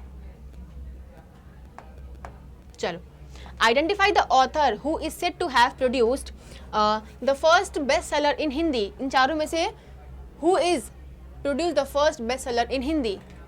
हरिवंश राय बच्चन, देवकीनंदन खत्री, मुंशी प्रेमचंद या फिर भारतेंदु हरीशचंद्र। तुम्हारा राइट आंसर है देवकीनंदन खत्री। यस, तो Devkinandan Khatri is credited with producing the first best seller. इनको क्या कहते हैं हम? First best seller in Hindi. ये आपको लर्न होना चाहिए। विथ हिज नॉवेल, कौन सा नॉवेल है इनका? चंद्रकांता, 1988 का वर्क है ये। तो कौन सा है? चंद्रकांता किसका? देवकीनंदन खत्री का, ठीक है। Adventure fantasy novel that became so popular it is said that many people learn Hindi especially to read this novel. कि ये इतना पॉपुलर हुआ कि कुछ लोग ने हिंदी जानी, हिंदी पढ़ी, मतलब हिंदी सीखा बस इस नॉवेल को पढ़ने के लिए। चंद्रकांता, क्या नाम है नॉवेल का? Chandrakanta, published in 1888। चलो, अब हमें identify the author translator duo which are correctly match. ये ऑथर्स हैं, ये ट्रांसलेटर्स हैं, हमें उनके डुओ को मैच करना है। तो अब्दुल रज़ाक गुरना, एलेना फेरनेट, हान कैन या फिर ओल्गा टी, ठीक है। तो करेक्टली मैच पूछ रहा है ना। तो एलेना फेरनेट का एन गोल्डस्टीन तो होगा, ये मैं श्योर हूँ, बट अब्दुल रज़ाक गुरना का ये नहीं है। ये ऑथर ट्रांसलेटर का परफेक्ट डुओ नहीं है। अगर एक को हम हटा दें तो एक ऑप्शन हमारे पास बच रहा है, ठीक है। यस, आई वाज श्योर कि वो तो फर्स्ट ऑप्शन तो गलत है, बाकी सेकंड ऑप्शन में क्लियर थी कि है, बट सी और डी में कंफ्यूज थी, तो एक बार को तुक्का मारा, सही हो गया, ठीक है। तो ये ऑथर और ट्रांसलेटर का डुओ है। आप इसको बस एक बार से पढ़ लेना, गो थ्रू कर जाना इससे, ठीक है। चलो, arrange the following Gothic novels in ascending Chrono order, oldest first. हमें इसको क्रोनो में पुट करना है। ब्रैम स्टोकर का ड्रैकुला, मैथ्यू लेविस का द मॉन्क, एंड रैडक्लिफ का द मिस्ट्रीज ऑफ उडोल्फो या फिर वॉलपोल का द कैसल ऑफ ओट्रांटो। तो हमें पता है कि the castle of Otranto by Horace Walpole is the first gothic novel. तो ऑफकोर्स ये हमारा फर्स्ट नंबर पे आएगा, ठीक है। और सेकंड गॉथिक नॉवेल क्या है? सेकंड गॉथिक नॉवेल है एन रैडक्लिफ का द मिस्ट्रीज ऑफ उडोल्फो। सेम सा नाम है ना, प्रोनाउंसिएशन है सेम सी, ओट्रांटो उडोल्फो ऐसे करके लर्न कर लेना, ठीक है। कैसल ऑफ ओट्रांटो कब पब्लिश हुआ? 1764 में, और मिस्ट्रीज ऑफ उडोल्फो कब पब्लिश हुआ? 1794 में, ठीक 30 साल बाद। तो ऐसा कनेक्शन बना लो कि 30 साल बाद जो है सेकंड गॉथिक नॉवेल पब्लिश हुआ। क्लियर? चलो, मैच द फॉलोइंग का क्वेश्चन आ गया। ये लिटरेरी रिटेलिंग्स हैं और ये उनके ओरिजिनल वर्जन्स हैं। तो मार्गरेट अटवुड्स हैंगसीड, कोलिन ओक्स का क्वीन ऑफ हार्ट, कमीला शम्सी का होम फायर, और पेट बाकर का the silence of the girls. तो अगर हम the silence of girls, I think ये जो है आपका एलिस इन वंडरलैंड का है, ठीक है। ये लिटरेरी रीटेलिंग्स हैं और ये ओरिजिनल वर्जन्स हैं, हमें मैच करना है। तो silence of the girls I think जो है एलिस इन वंडरलैंड का रीटेलिंग है। तो डी को अगर हम 1 से मैच करें तो एक ऑप्शन आ रहा है, ठीक है। Option number 3, no this is not right, I am wrong. Option number 3 देख लेते हैं, ठीक है। चलो, तो हैग सीट जो है मार्गरेट अटवुड का, वो क्या किसकी स्टोरी रिटेल कर रहा है? टेम्पेस्ट की, by William Shakespeare. Queen of heart जो है वो एलिस इन वंडरलैंड को रिटेल कर रहा है, ठीक है। मैं साइलेंस ऑफ गर्ल से कंफ्यूज कर गई थी। और फिर होम फायर जो है वो किसको रिटेल कर रहा है? एंटीगॉन को। और हाँ, और जो आपका silence in of the girls है वो रिटेल कर रहा है किसको? द इलियाड को, ठीक है। तो ये अच्छा क्वेश्चन था, आप इसको पढ़ लेना। मेरे से तो गलती हो गई, बट आई डोंट वांट कि आपसे गलती हो। चलो, Set in Darlington Hall, this Booker-winning novel is a story about post-war Britain and the influence of Nazis on British gentlemen, but is ultimately about unspoken love. Identify the novel. हमें क्या क्या मिला है? सेटिंग जो है Darlington hall में है, Booker winning novel है, पोस्ट वॉर ब्रिटेन या फिर इन्फ्लुएंस ऑफ नाजीज है, और अनस्पोकन लव के बारे में है। केजुआ इशिगुरु का the remains of the day, Maggi जोल का the second last women in England, क्या लिखा है? बरहार्ड एस का द रीडर, और फिर माइकल ओदांते का द इंग्लिश पेशेंट। तो इन सारे की पॉइंट्स में समझ में तो आ रहा है कि the remains of the day की बात हो रही है। हाँ, केजुआ इशिगुरु का वर्क है the remains of the day, जिसमें कहाँ की सेटिंग है? डार्लिंगटन हॉल की सेटिंग है। आपसे सेटिंग पे भी क्वेश्चन पूछ सकता है किसी फेमस वर्क का कि इस वर्क की सेटिंग क्या थी, ठीक है। किसकी स्टोरी है ये? It deals with Nazi sympathies, और फिर एक रिप्रेस्ड लव किसकी? मिस कैंटन का, और हम इसे बुकर प्राइज मिला है 1989 में। क्लियर? ये कुछ इंपॉर्टेंट फैक्ट से। The first progressive writers conference was held in Lucknow on this date. Identify the date. हमें बताना है कि प्रोग्रेसिव राइटर्स का जो कॉन्फ्रेंस था लखनऊ में हुआ था, उसकी डेट क्या है? 10th April, 10th April, 10th April, 36, 46, 66, 56, I think 36, I think, I am not sure, 36, ठीक है। That's only a fact based question, date याद कर लो उसकी।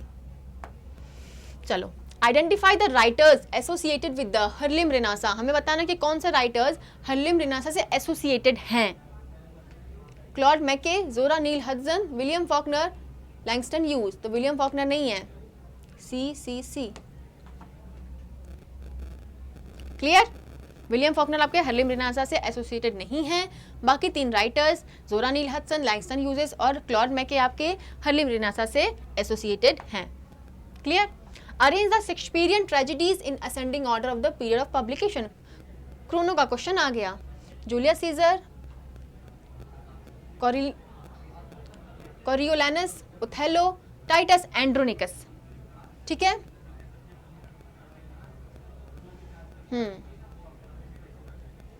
चलो, तो टाइटस एंड्रोनिकस, ओथेलो तो बाद में आएगा, कोरियोलानस और जूलियस सीजर भी पहले था।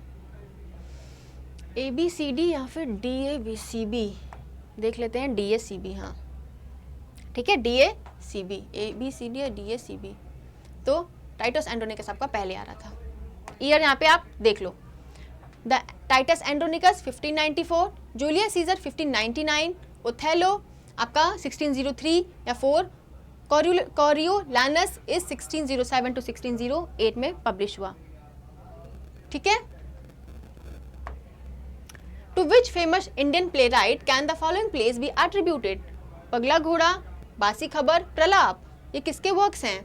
बादल सरकार, विजय तेंदुलकर, किरण नगाकर या फिर हबीब तनवीर? आई थिंक हबीब तनवीर, नहीं बादल सरकार, ठीक है। हाँ पगला घोड़ा ना, हाँ पगला घोड़ा इस भाई बादल सरकार। दिमाग काम नहीं कर रहा है मेरा। चलो, तो पगला घोड़ा, बासी खबर या फिर प्रलाप आर द प्लेस बाय बादल सरकार, ठीक है। और इनके बारे में कुछ फैक्ट्स पढ़ लेते हैं। तो the Bengali play right famous for his third theatre के ये मूवमेंट के लिए बहुत ही फेमस थे। आपसे क्वेश्चन पूछ सकता है कि थर्ड थिएटर से मूवमेंट से कौन से राइटर एसोसिएटेड हैं, तो वो है बादल सरकार। ठीक है, चलो select examples of speculative fiction from the following. The murder of the रोग। हमें क्या बताना है? Select examples of speculative fiction. इसमें से स्पेक्यूलेटिव फिक्शन कौन सा है? फ़ारेनहाइट 451 बाय रे ब्रैडबरी, द मर्डर ऑफ रोगर बाय अगाथा क्रिस्टी, वाइट सरगैसो सी, या फिर द ग्रेट गैट्सबी। तो ये तो आपका पोस्ट कोलोनियल लिटरेचर है, ये आपका रियलिटी फिक्शन है। द मर्डर ऑफ रोजर नहीं, तो फ़ारेनहाइट आई थिंक बस यही है। नहीं, आई थिंक बस ए, ओनली ए। यस, ठीक है, तो ओनली ए आपका राइट आंसर है। द मर्डर ऑफ रोगर वो क्या है आपका? एक डिटेक्टिव फिक्शन है। वाइट सरगासो सी एक पोस्ट कोलोनियल नॉवेल है, और आपका द ग्रेट गैट्सबी क्या था? रियलिस्टिक नॉवेल था। ठीक है, फ़ारेनहाइट आपका एक क्लासिकल डिस्टोपियन स्पेक्यूलेटिव फिक्शन है। अगर नहीं भी पता है कि क्या है फ़ारेनहाइट, किसके बारे में पूछ रहा है, तो आपको ये पता है कि क्या क्या वक्त थे, कि वाइट सरगासो सी आपका पोस्ट कोलोनियल वर्क है, ग्रेट गैट्सबी आपका रियलिस्टिक नॉवेल है, ये सब तो इंपॉर्टेंट वर्क्स हैं, और द मर्डर ऑफ रोग आपका डिटेक्टिव फिक्शन है। ये तीनों को हटा दो, एक आंसर आ जाएगा। ठीक है, चलो, which of the following are characteristics of figure of speech. अब आ गया क्वेश्चन हमारे फिगर ऑफ स्पीच से। आपको बताना है कि कौन सा कैरेक्टरिस्टिक आपके फिगर ऑफ स्पीच का है। तो a figure of speech are words और phrases related to the literal uses of language. Literal use आपको पता है कि नहीं है? A figure of speech are words and phrases related to the figurative use of language. Anecdote, antagonist, or diction are the example of figure of speech. No. Figure of speech rely on connotative for their impact. C नहीं है हमारा answer, C को हटा दिया। ठीक है, A को हटा दिया, A है ही नहीं। B and only B और D आपका राइट आंसर है। ठीक है, बी एंड डी आपका राइट आंसर है। तो फिगर ऑफ स्पीच क्या क्या इन्वॉल्व करता है? एक फिगर क्रिएट करता है, figurative, not literal. Literal meaning पे मत जाओ, वर्ड्स क्या कह रहे हैं। कोई बोल रहा है कि लाइक आज तो मैं आसमान में उड़ रही हूँ, इसका मतलब ये नहीं कि वो सच में आसमान में उड़ रही है, उसका मतलब ये है कि वो बहुत ज़्यादा खुश है। तो आसमान में उड़ रही हूँ, तो उसमें मत जाओ कि आसमान में उड़ रही हूँ, उसमें जाओ कि उसका एक हिडन मीनिंग क्या है। तो फिगर ऑफ स्पीच एक हिडन मीनिंग क्रिएट करता है, फिगरेटिव मीनिंग क्रिएट करता है। ठीक है, और दे रिलाई ऑन कॉनोटेशन। एक मीनिंग होती है डिनोटेटिव, एक मीनिंग होती है कॉनोटेटिव। तो डिनोटेटिव मतलब जो एग्जैक्टली कहा जा रहा है, डायरेक्ट मीनिंग, मैं हवा में उड़ रही हूँ मतलब मैं हवा में उड़ रही हूँ, और कॉनोटेटिव मतलब एक साइड वाला मीनिंग, एक हिडन मीनिंग, कि मैं हवा में उड़ रही हूँ तो उसका मतलब हुआ कि मैं बहुत ज़्यादा खुश हूँ। ठीक है, तो बी और डी आपका राइट आंसर हो जाएगा। चलो, which of the following D.H. Lawrence novel written in Italy and published in 1928 was banned in England for its sexual content? कौन सा ऐसा D.H. Lawrence का वर्क है जो 1928 में पब्लिश हुआ और उसको उसके सेक्सुअल कंटेंट की वजह से इंग्लैंड में बैन किया गया? The Rainbow, Lady Chatterley's Lover, Women in Love, Sons and Lovers. The right answer is Lady Chatterley's Lover. ये आपको पता होना चाहिए, इट्स अ फैक्ट कि ये उनका नॉवेल है, 1928 में पब्लिश हुआ और इसको बैन किया गया था because of the sexual content. ठीक है, relationship between a lady and her game keeper. ठीक है, चलो, मैच द कॉलम आ चुका है आपका बुक्स और उसके ऑथर्स से। The well of Loneliness, Mary Oliver, the garden party and the Other Stories, Dubliners. तो वी ऑल नो कि डबलिनर्स हमारा किसका है? जेम्स जॉयस का है। डी का फोर्थ 3 में है। लो भैया लगा लो तुक्का। Mary Oliver, a Life, the garden party and the Other Stories, Katherine Mansfield, Radclyffe Hall, May Sinclair. तो the garden party and the Other Stories is by I think Katherine Mansfield. तो अगर हम सी को 2 से मैच करते हैं तो भी 2 ऑप्शन में आ रहा है, सेकेंड और थर्ड में से क्या हो जाएगा? Third option. ठीक है, देखो ये पता है कि the garden party and the Other stories आपकी कैथरीन मैन्सफील्ड की है। किसकी है? कैथरीन मैन्सफील्ड की। तो सी का 2 करते हैं तो हमारा 2 ऑप्शन मिल रहा है हमें, सेकेंड या फिर थर्ड, तो हमारा राइट आंसर क्या है, थर्ड वाला है। ठीक है, अब ऐसे क्वेश्चंस भी आ सकते हैं जिसमें आपको एक दो वर्क पता है, लेकिन वो एक दो वर्क दोनों ऑप्शंस में है कि डी का भी वन, ऑप्शन ए में भी डी का वन दिया है, ऑप्शन 2 में भी डी का वन दिया है। चलो कोई बात नहीं, डी नहीं, हम सी देख लेते हैं। सी में कन्फर्म हो आप, तो सी का भी 2 है ऑप्शन ए में और सी का भी 2 है ऑप्शन 2 में भी, तो फिर भाई अब क्या करें, तो अब तीसरे ऑप्शन पे जाओ। ठीक है, तो ऐसे ही क्वेश्चन गलत हो जाते हैं। तो the well of loneliness, Radclyffe Hall, Mary Olivier, May Sinclair, the garden party and other stories by Katherine Mansfield, और डबलिनर हमारा जेम्स जॉइस का है। चलो, arrange the following events in the order of their occurrence in the Charlotte Bronte Jane Eyre. अब हमें जेन air की जो story है उसको, उस स्टोरी को हमें क्रोनो में पुट करना है। ना वर्क की क्रोनोलॉजी दी है, ना ऑथर की, ना उनके अवार्ड्स की, कुछ नहीं। अब हमें एक नॉवेल है जेन एयर बाय शार्लेट ब्रॉन्टे, उसकी स्टोरी को क्रोनो में पुट करना है। तो आप समझ जाओ कि फिर जेन एयर कितना इंपॉर्टेंट है आपके लिए, कि आपको उसकी स्टोरी भी पता होनी चाहिए। Jane's meet Mr Rochester, Jane attends Lowood school, Mr Briggs and solicitor from London arrives with a letter from Richard Mason about Bertha Mason. Jane is taken to Red Room by Miss Abbott and Bessie Lee. तो इस story में मतलब इस चारों statements में पहले क्या होता है कि जेन को जो है रेड रूम में लेके जाती हैं उसकी आंटी। ठीक है, तो डी को अगर हम पहले करें तो ऑप्शन बी। ठीक है, फिर जेन बाद में लोवुड स्कूल में जाती है, उसके बाद जेन किससे मिलती है, मिस्टर रॉचेस्टर से मिलती है, और उसके बाद से लेटर मिलता है मिस्टर रॉचेस्टर को अबाउट बर्था मेसन। ठीक है, चलो D B A C, D B A C, हाँ चलो। Arrange the following works in the order of publication from earliest to latest. अब हमें क्रोन में पुट करना है इन वर्क्स को। The Well Wrought Urn by Cleanth Brooks 1947, Simulacra and Simulation ये बात का वर्क है 1981 वगैरह का है, 1981। द इंटरप्रिटेशन ऑफ ड्रीम्स ये तो पहले का है काफ़ी, 1899 ऑफ ग्रामेटोलॉजी बाय जैक डैरिडा 1967। ये कुछ ऐसे वर्क्स हैं जिनके जो ईयर्स हैं वो आपके फिंगर टिप्स पे होनी चाहिए। तो सी को हम पहले कर दें, सी के बाद एक मिनट, सी के बाद बी नहीं, मतलब मैं ये गलत कर रही हूँ, सी, हाँ तो ये, हाँ यही वो क्वेश्चन है जिसको ड्रॉप किया गया था।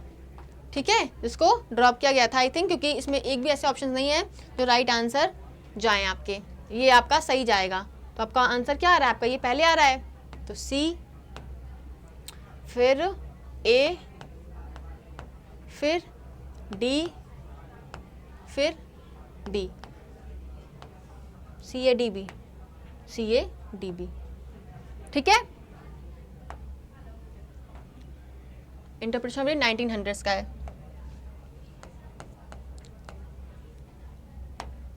चलो ये ईयर आप लोग लर्न कर लो, एकदम सबके फिंगर टिप्स पे होनी चाहिए।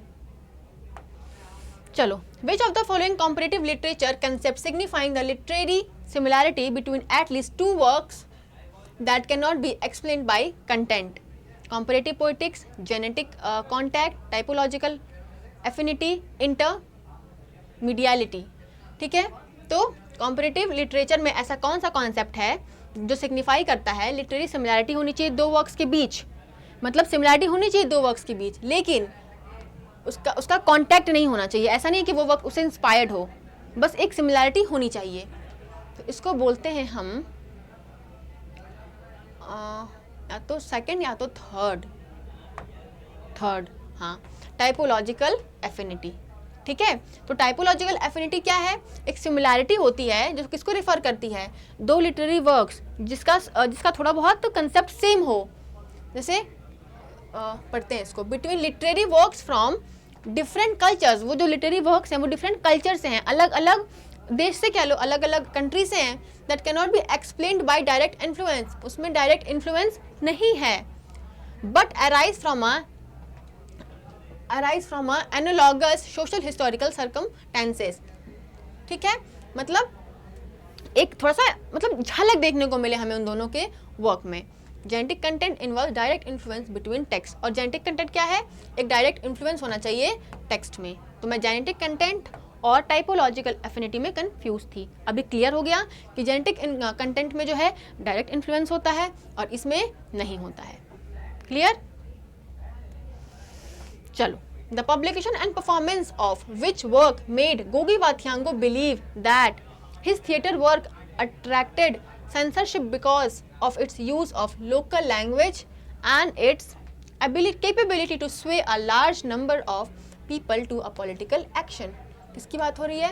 गोगी वाथियांगो की बात हो रही है कि उनके किस वर्क ने जो है सेंसरशिप को अट्रैक्ट किया। किस लिए? क्योंकि उन्होंने लोकल लैंग्वेज को यूज़ किया था और एक लोगों में पॉलिटिकल एक्शन भी उठ गया था इस वजह से। द ट्रायल ऑफ दीदन की माँ थी I will marry when I want, decolonizing the mind, the black hermit। Decolonizing the mind? No, I will marry when I want। ठीक है, तो ये वर्क था जिसने सेंसरशिप को अट्रैक्ट किया था अपने तरफ, क्योंकि because of use of local language. Clear? किस ईयर में पब्लिश हुआ था? 1977 में। चलो, मैच द लिटरेरी टर्म किससे आ गया है? हमारे एग्जाम्पल से। ये लिटरेरी टर्म है, ये उसका एग्जाम्पल है। अब राइटर से मैच नहीं करना है, अब सीधे लिटरेरी टर्म है और उसका एग्जाम्पल है। Dramatic irony, anthropomorphism, epic simile, Bildungsroman. ठीक है, ड्रामेटिक आयरनी जो है वो तो इसमें ही होती है, ओडिपस रेक्स में ही। ड्रामेटिक आयरनी मीन्स ऑडियंस को पता है कि स्टोरी में क्या हो रहा है, क्या गलत हो रहा है हमारे हीरो के साथ, क्या और कौन गलत कर रहा है, क्या सच है, बट जो हमारा हीरो है, जो हमारा प्रोटैगोनिस्ट है, उसे नहीं पता कि क्या हो रहा है। तो ड्रामेटिक आयरनी ए का 1 इसमें भी है और इसमें भी है। देखो डी का 4 बिल्डिंग्स रोमान, जेन एयर। अब हम बात करते हैं epic simile. Epic simile Odyssey, C का 2। ठीक है, ठीक है। तो ड्रामेटिक आयरनी हमारा ओडिपस रेक्स का है कि ऑडियंस को पता है कि ओडिपस के भाग्य में क्या लिखा है, क्या होने वाला है, क्या गलत किया था, सब पता है, बट ओडिपस को नहीं पता। एंथ्रोपोमॉर्फिज्म, ठीक है, animal with human traits, animal farm में है। एपिक सिमिली ओडिसी, और bildungsroman Jane Eyre. Bildungsroman में एक पूरा जो हमारा मेन कैरेक्टर है उसकी पूरी जर्नी को दिखाते हैं कि कैसे एक कमिंग ऑफ एज, एक हाँ बिल्डिंग्स रोमान का एक अलग वर्ड है कमिंग ऑफ एज। चलो, मैच द कॉलम आ गया हमारे। ये रस है और ये भाव है। ये इंडियन लिटरेचर का क्वेश्चन है रस थियोरी से। ये रस हैं, ये भाव हैं। बचपन में हम जब हिंदी ग्रामर पढ़ते हैं, व्याकरण, तो वो इसमें थोड़ा बहुत इसको पढ़ते हैं हम। श्रृंगार रस, हास्य रस, शोक रस, उत्साह रस। ठीक है, तो श्रृंगार रस हमारा रति से मैच होता है, तो ए का 2 इसमें भी है, इसमें भी है, तो ये हमारा आंसर नहीं है।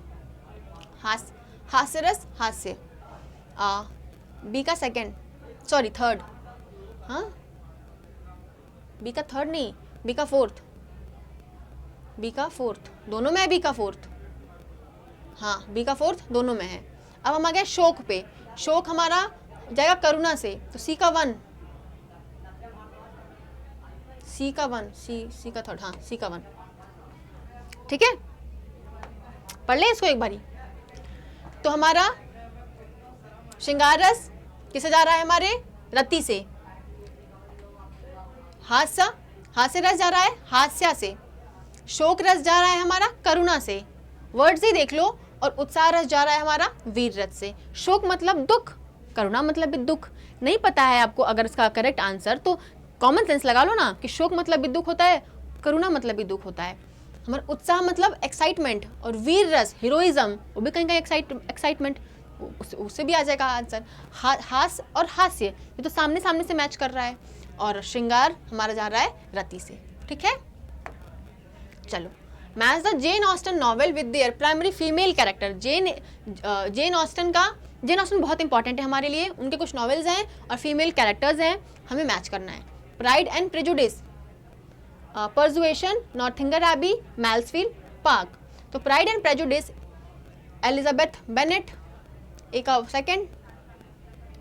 2 सब में, very good. Persuasion, Northanger Abbey and Mansfield Park. तो मैन्सफील्ड पार्क की जो मेन कैरेक्टर है वो फैनी प्राइस। डी का थर्ड ऑप्शन, यस, ठीक है। चलो, तो प्राइड एंड प्रेजुडिस हमारी कौन सी इसमें मेन कैरेक्टर है हमारी? Elizabeth Bennet. परसुएशन की एन इलियट। नॉर्थिंगर एबी की कैथरीन मॉरलैंड। और मैन्सफील्ड पार्क की फैनी प्राइस, ठीक है। चलो, which of the following is true for mask performance? क्या स्टेटमेंट ट्रू है हमारे मास्क परफॉर्मेंस के लिए? Masks were important theatrical form during the region of James I and Charles I. Yes, that's true. They were performed in private royal halls. Yes. They were inexpensive. क्या कह रहा है? Inexpensive to mount and had simple costume and minimal stage design. No. Mask में ऐसा कुछ नहीं होता था। मास्क की जो परफॉर्मेंसेज होती थी वो बहुत ही एक्सपेंसिव होती थी। सिंपल कॉस्ट्यूम बिल्कुल नहीं होता था, बहुत ही तड़क भड़क वाला कॉस्ट्यूम्स होता था और मिनिमल स्टेज डिज़ाइन नहीं होता था, उसमें भी थोड़े तड़क भड़क होते था। The designer of the most successful masque was Inigo Jones. Yes, this is also true. C को हटा देते हैं, I think A B D, ठीक है। तो masque were indeed important during the reign of James the one, Charles the one के time पे ये बहुत इंपॉर्टेंट थी। परफॉर्म्ड इन प्राइवेट हॉल्स, ठीक है। इनिगो जोन्स ने डिजाइन किया था सबसे सक्सेसफुल मास्क और कोलैबोरेटिंग विथ बेन जॉनसन। इसको बहुत ही इंपॉर्टेंट फैक्ट मिल गया हमें कि इनिगो जोन्स के साथ किसने कोलैबोरेट किया था? बेन जॉनसन ने। किसके लिए? हमारे मास्क के लिए, ठीक है। और सी हमारा गलत हो जाता है क्योंकि मास्क बहुत ही एक्सट्रीमली एक्सपेंसिव होता था। लैविश प्रोडक्शन, बहुत ही तड़क भड़क, बहुत ही hi fi with elaborate costumes and stage machinery, ठीक है। चलो 61 पे आ जाते हैं हम। Which of the following work is attributed to work Ben Jonson? कौन सा वर्क है जो बेन जॉनसन ने लिखा है? To the memory of my beloved the author mister William Shakespeare and what he had left us, the changeling, the sun rising, the duchess of Malfi. Right answer is option number 1, ठीक है। Clear? The challenging किसका है? Middleton का है, Thomas Middleton का, या Thomas Rowley ने collaborate करके लिखा था? तो थॉमस मिल्टन और राउली ने। Sun rising by John Donne और डचेस ऑफ माल्फी किसका है? वेबस्टर का है, जॉन वेबस्टर। चलो, in John Donne sonnet that be not proud when the speaker proclaims that thou shalt die, what figure of speech is being employed? हमें क्या पूछ रहा है?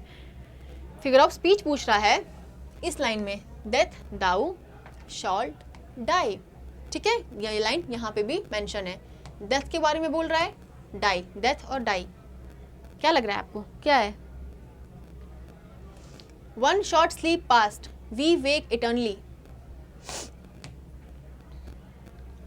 इसको इरेज कर देती हूँ, ठीक है। And death shall be no more, that thou shall die. Death को क्या बोल रहा है कि don't be proud on your self, you will die also. Death को भी, डेथ की बात कर रहा है, तो क्या हो गया? एक पैराडॉक्स क्रिएट हो रहा है, ठीक है, कि जो स्टेटमेंट है वो क्या है? कॉन्ट्राडिक्टरी है। पढ़ लेते हैं एक बारी। Death thou shall die is a क्या है? Paradox, a statement that seems self contradictory. Paradox कैसा फिगर ऑफ स्पीच है? जो कि सेल्फ कॉन्ट्राडिक्ट करता है, खुद ही बोल के फिर कुछ एकदम ही अलग बोलता है, ऑपोजिट बोलता है।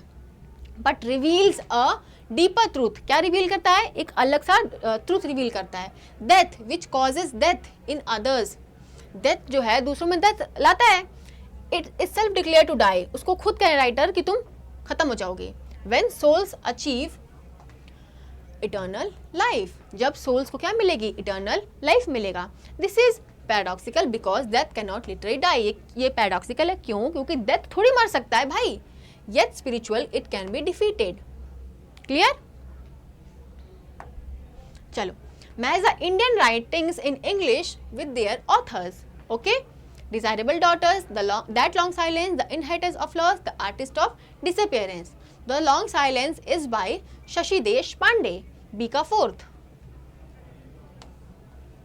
ठीक है। आगे देख ले।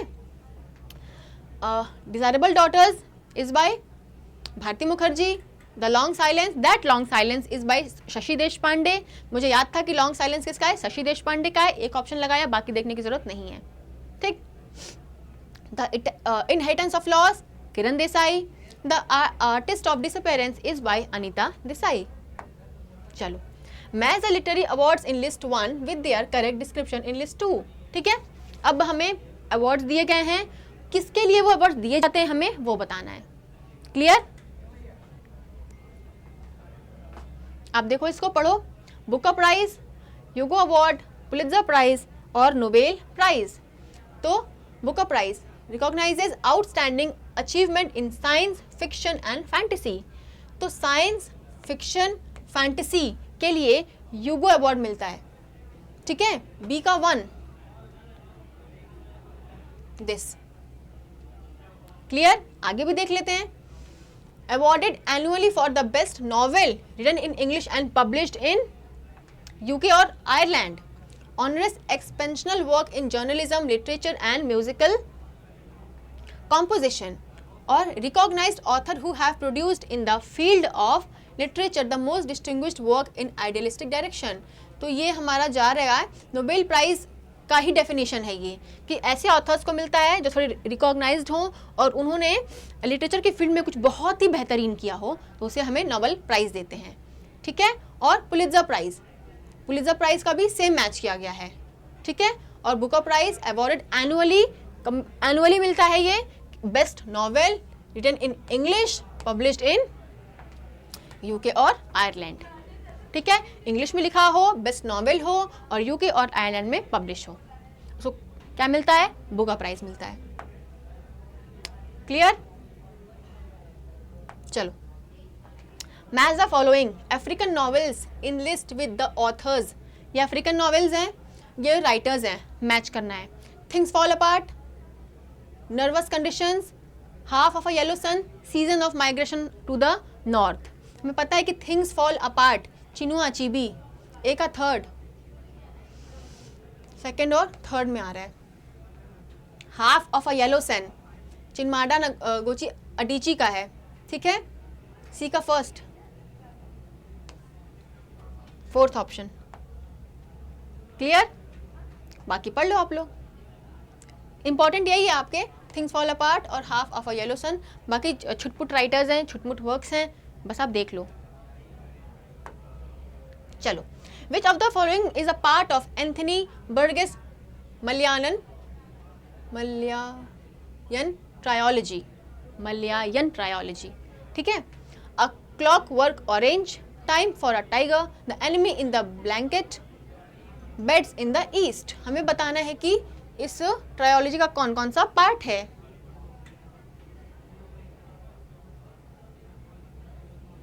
आई थिंक ए नहीं है, बी सी डी है. I think, I am not sure, B C D. ठीक है, मैं श्योर नहीं थी बट ऐसा लग रहा था कि ये नहीं है इसका पार्ट, ये तीनों हैं इसका पार्ट. आगे पढ़ लेते हैं, थोड़ा सा एक्सप्लेन कर लेते हैं इसको. तो एंथनी बर्गिस का मलयायन ट्रायोलॉजी है जिसमें Time for a Tiger, the Enemy in the Blanket और the Bed in the East है. इसको क्या बोलते हैं, collectively known as the long day wanes, a clockwork orange. ठीक है, नहीं, एक मिनट, मुझे फुल स्टॉप नहीं दिख रहा है. known as the long day wanes, ये ट्रायोलॉजी है जिसका नाम है the long day wanes. और ये जो clockwork orange है वो दूसरी नॉवेल है, ये इसका पार्ट नहीं है. क्लियर? चलो, which of the following are features of the MAT project in India known as Mantra Machine Translation System. अभी ऐसा क्वेश्चन है कि इतना डीप आप नहीं पढ़ पाओगे COT-PG के लिए, तो आप तुक्का मार सकते हो या फिर ये तो हवा हो जाएगा. पढ़ लेते हैं लेकिन हम. ठीक है, translate English text to Hindi in specific domains of public. मैट प्रोजेक्ट के लिए पूछ रहा है, ये ध्यान रखना, जिसको क्या बोलते हैं हम, मंत्रा मशीन ट्रांसलेशन सिस्टम. ठीक है, पढ़ रहे थे हम option A, translate English text to Hindi in specific domains of public administration, gazette, notification, office order and memos. This is true. Project Mantra Rajbhasha based on the technology development by CDAC. Received funding from ministry of home affairs, ये भी सही है। और jointly being developed by Carnegie Mellon USA, Indian Institute of Science, Bangalore, International Institute of Information Technology, Hyderabad, ये incorrect है आपका। Inducted into the 1999 Innovation Collection on Infotech at the Smithsonian Institute, ये भी सही है आपका। तो A, B और C, नहीं D, ठीक है। बहुत डीप में मत जाओ, बस ये फैक्ट्स हैं, इसको पढ़ लो, ठीक है। आई एम नॉट सेइंग कि दोबारा ऐसा क्वेश्चन आ जाएगा, बट ये सेम तो नहीं आएगा, बट थोड़ा बहुत इसको पढ़ लेना। चलो अब हम आ चुके हैं अपने कॉम्प्रिहेंशन वाले पार्ट पे। 10 क्वेश्चन, हम कितने क्वेश्चन सॉल्व कर लिए हमने? 65, 67। अब हम कुछ क्वेश्चंस अपने कॉम्प्रिहेंशन के सॉल्व करने वाले हैं, ठीक है। आप इसको 1 मिनट के लिए आप लोग पढ़ लो।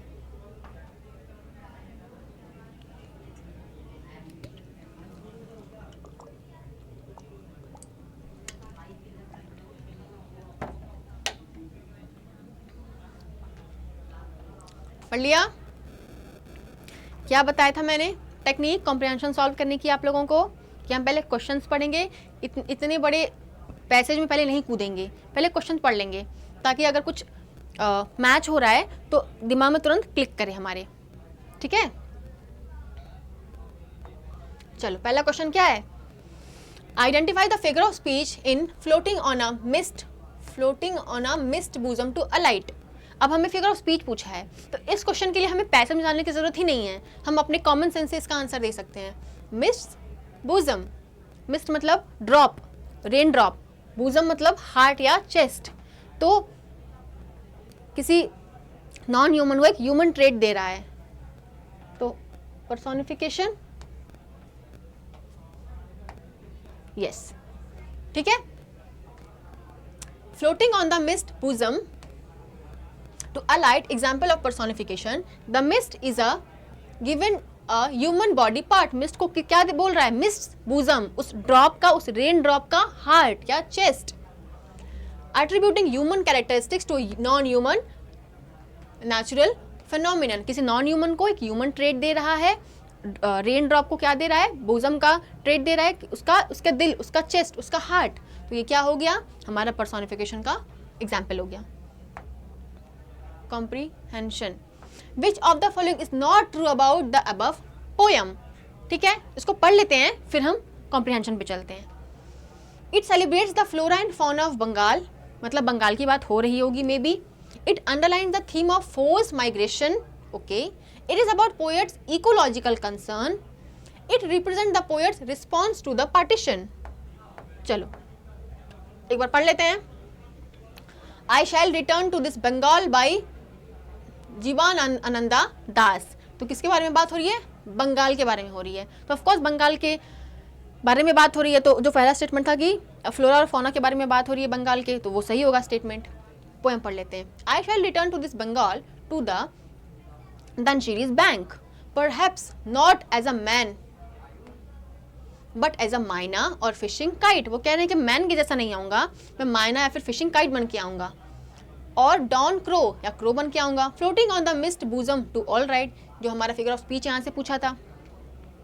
इन the shade of this jackfruit tree in this autumn harvest land. देखो ये थोड़ी सी नेचर की बात हो रही है। और मे बी अ डक, या फिर डक बन के आऊंगा। A girls young bells on my red feet, मेरे रेड फीट्स में क्या होंगे? बेल्स लगे होंगे। Drifting on kalmi scented water all the day, for love of Bengal's rivers, field crops, I'll come this way. To the sad green shore of Bengal, drenched by the Jalangir's wave, perhaps you'll see a glass fly ride the evening breeze, or hear a barn owl call from the silk cotton tree, a little child toss rice grain on the courtyard grass, or a boy on the Rupasa's turgid stream sheer dingy, with a tong white sail, white egrets swimming through red clouds, to their home in the dark, you will find me among their crowd. ठीक है, अब एक बार question पढ़ लेते हैं। तो क्या पूछ रहा है? नॉट। तो celebrate flora and fauna, yes. It underline the theme of force migration, force migration, हाँ, कहीं ना कहीं माइग्रेशन का हमें थीम देखने को मिल रहा था।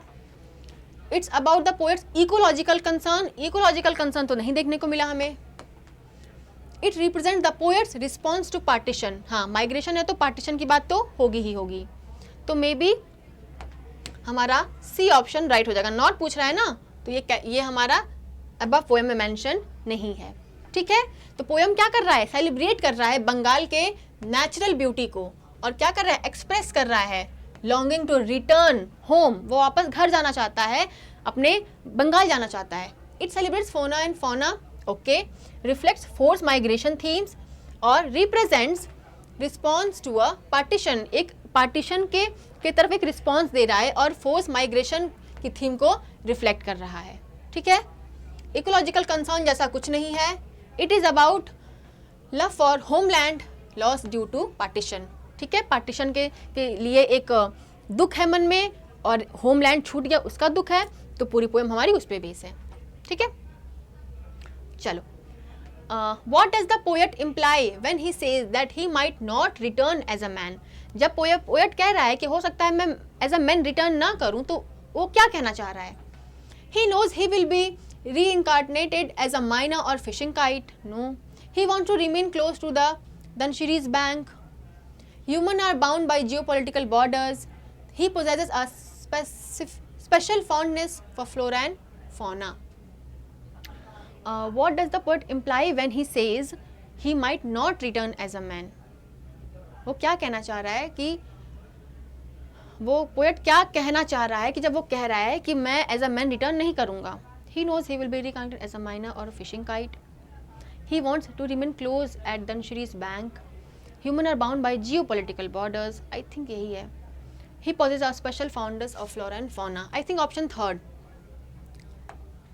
हाँ, देखो इसमें पूछ रहा है कि वो जो राइटर है वो क्यों कह रहा है कि अगली बार जब मैं आऊँगा तो मैं एज अ मैन नहीं आऊँगा. क्यों कह रहा है? क्योंकि पार्टीशन हो गया है, होमलैंड छूट गया है, तो राइटर कह रहे हैं कि अगली बार मैं कोई नेचुरल बीइंग बन के आऊँगा, कोई या तो मैं फिशिंग काइट बन के आऊँगा या माइना बन के आऊँगा, कुछ या फिर शिप बन के आऊँगा, कुछ अलग बन के आऊँगा. तो क्योंकि ह्यूमन जो हैं, हम जो हैं वो बाउंड हैं किससे, जियोपॉलिटिकल बॉर्डर से. हमारी बॉर्डर्स बढ़ गई हैं कि तुम्हें वहाँ नहीं जाना, उन्हें यहाँ नहीं आना, बट अगली बार जब मैं जाऊँगा तो बर्ड या फिर कोई एनिमल ऐसा कुछ बन के जाऊँगा. ठीक है, पढ़ लें इसको, समझा तो दिया वैसे मैंने. The poet says he might return as a bird or animal because humans are constrained by geopolitical borders. Human constrained है geopolitical borders में. किससे क्रिएट हुआ ये? पार्टीशन के थ्रू क्रिएट हुआ ये. बट जो बर्ड्स और एनिमल्स हैं वो फ्री हैं कोई भी बॉर्डर क्रॉस करने के लिए, इसलिए मैं अगली बार कोई बर्ड या कोई एनिमल बन के जाऊँगा. Clear? Question number 71. Why does the poet refer to the shore of Bengal as sad? हमें राइटर क्यों कह रहा है, क्या रिफर कर रहा है जब वो कह रहा है कि जो बंगाल की शोर है वो सैड है? तो ऐसा हमें लाइन पढ़ना है जहां शोर ऑफ बंगाल की बात हो. देखो, to this sad green shore of Bengal drenched by the Jalangi's wave, drenched by the Jalangi's wave. ठीक है,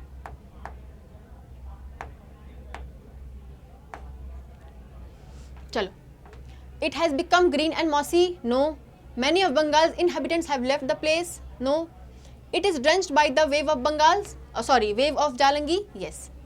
ठीक है, राइट, हमें आंसर मिल गया. अब बहुत ज़्यादा उस पैसेज में हमें दिमाग नहीं लगाना था, सीधे क्वेश्चन पढ़ना था और क्लिक करते ही आंसर हमें मिल जाएगा. क्लियर? चलो अब देखो, ये आ गया आपका कॉम्प्रिहेंशन. इतना बड़ा कॉम्प्रिहेंशन है, इसको आराम से पढ़ोगे तो 10 मिनट तो जाएगा ही आराम से आपका, 10 मिनट तो जाएगा ही. हम जाते हैं सीधे क्वेश्चन पे. चलो. The research of British professor of cognitive neuro imaging has succeeded in establishing that. ठीक है, कोई ब्रिटिश प्रोफेसर है, उसका कोई रिसर्च है न्यूरो इमेजिन पे, वो सक्सीड हुआ in establishing what? The brain of men and women are alike. Silence need to challenge the status quo. Society must break away from attempts at stereotyping gender issues. The potential of human brain is not directly linked to gender. ठीक है, gender vendor की बात हो रही है, पढ़ लेते हैं. The perennial debate over gender differences threatens to remain inconclusive. Stereotype pertaining to male superiority and female submissive could be traced to earlier age where assigned roles were needed as survival measures. But अब हम देखो ऐसा line ढूंढते हैं जहाँ पे neuro imagine की बात हो और ब्रिटिश प्रोफेसर की बात हो. तो सेकेंड लाइन में देखो आ रहा है, does that mean that our brain are different, question mark. This myth has been explored by British professor of cognitive neuroimagine. Her research attempts to establish how these stereotypes mold our ideas of ourself. ठीक है, stereotypes gender वगैरह की बात हो रही है. Option क्या क्या था, ये था ऑप्शन. तो the potential of human brain is not directly link to gender, कि हमारा जो ह्यूमन ब्रेन है उसमें जेंडर का कोई रोल नहीं है कि लड़की है तो ज़्यादा बुद्धि है या कम बुद्धि है, या लड़का है तो ज़्यादा है तो कम है, इसका कोई वो नहीं है, मैच नहीं है. तो ऑप्शन नंबर डी. ठीक है, चलो. The synonym for stranglehold paragraph 1 is क्या क्या है, aspiration, containment, prohibiting entry, overwhelming control. Paragraph 1 में वो वर्ड होना चाहिए strangers hold. ठीक है, पढ़ लेते हैं. Perennial debate over genders difference threaten to remain inconclusive. Stereotype pertaining to male superiority and female submissiveness could be traced to be earlier ages where assigned role were needed as survival measure. But can we today see a swing away from these stereotypes, or human they have established a stranglehold, or have they established a stranglehold on our perception? But can we today see a swing away from these stereotypes? but क्या आज हम देख रहे हैं एक swing, एक मुड़ाव हमारे stereotype से, या फिर एक stranglehold establish हो गया है हमारे perception पे? तो यहाँ पे उसका मतलब है कि completely packed, something like that. control. ठीक है, यही होगा आपका आंसर. एक बार देख लेते हैं. हाँ, उसको एक्सप्लेन कर देती हूँ. देखो, स्ट्रेंजल-होल्ड मीन्स टाइट ग्रिप. हम टाइट ग्रिप की बात कर रहे हैं, कंप्लीटली कंट्रोल की बात कर रहे हैं. प्रिवेंट्स मूवमेंट और freedom. Among the options overwhelming control, D is the closest synonym. वहाँ पे स्ट्रेंज होल्ड का मतलब है, स्ट्रेंजल होल्ड का मतलब है टाइट ग्रिप, एक मजबूत सा पकड़ाव. हम कैसे पकड़ा हो चुका है, एक परसेप्शन बन गया है हमारे दिमाग में कि जेंडर को लेके और ह्यूमन माइंड्स को लेके. चलो, by referring to the word as gendered the writer wants to convey that. Gendered जो वर्ड है, राइटर क्या कन्वे करने चाह रहा है, gender difference can be detected right from childhood. Society continues to be fixated on gender stereotypes. One gender is bound to determine one's ability. No. The debate on gender difference will never be resolved. No. ठीक है, पढ़ ले इसको. देखो, by calling the world gender, writer ने इस world को gendered बोला है. क्यों बोला है, क्या कह रहा है ऑप्शन हमारा? सोसाइटी कंटिन्यू कर रही है टू बी फिक्सेटेड, एकदम फिक्स करने के लिए. क्या, जेंडर स्टीरियोटाइप्स. कुछ जेंडर को लेकर जो स्टीरियोटाइप्स हमारे सोसाइटी में है उसको वो सोसाइटी कंटिन्यू कर रही है कि किचन का काम लड़की करेगी तो बाहर का काम लड़के करेंगे. तो ब्लू कलर लड़कों का है तो पिंक कलर लड़कियों का है. तो लड़के कार से खेलेंगे तो लड़कियां डॉल से खेलेंगी. तो ये जो कुछ स्टीरियोटाइप्स हैं वो सोसाइटी कंटिन्यू कर रहा है, एकदम फिक्स हो चुका है. तो जेंडर का मतलब यही था. ठीक है, क्लियर. चलो, the writer of this passage want to emphasize the need to.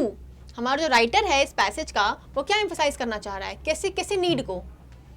Use new insight provided by scientific research for a better understanding of human abilities. Continuously debate issues of gender differences to achieve human progress. Continuously debate issues of gender differences.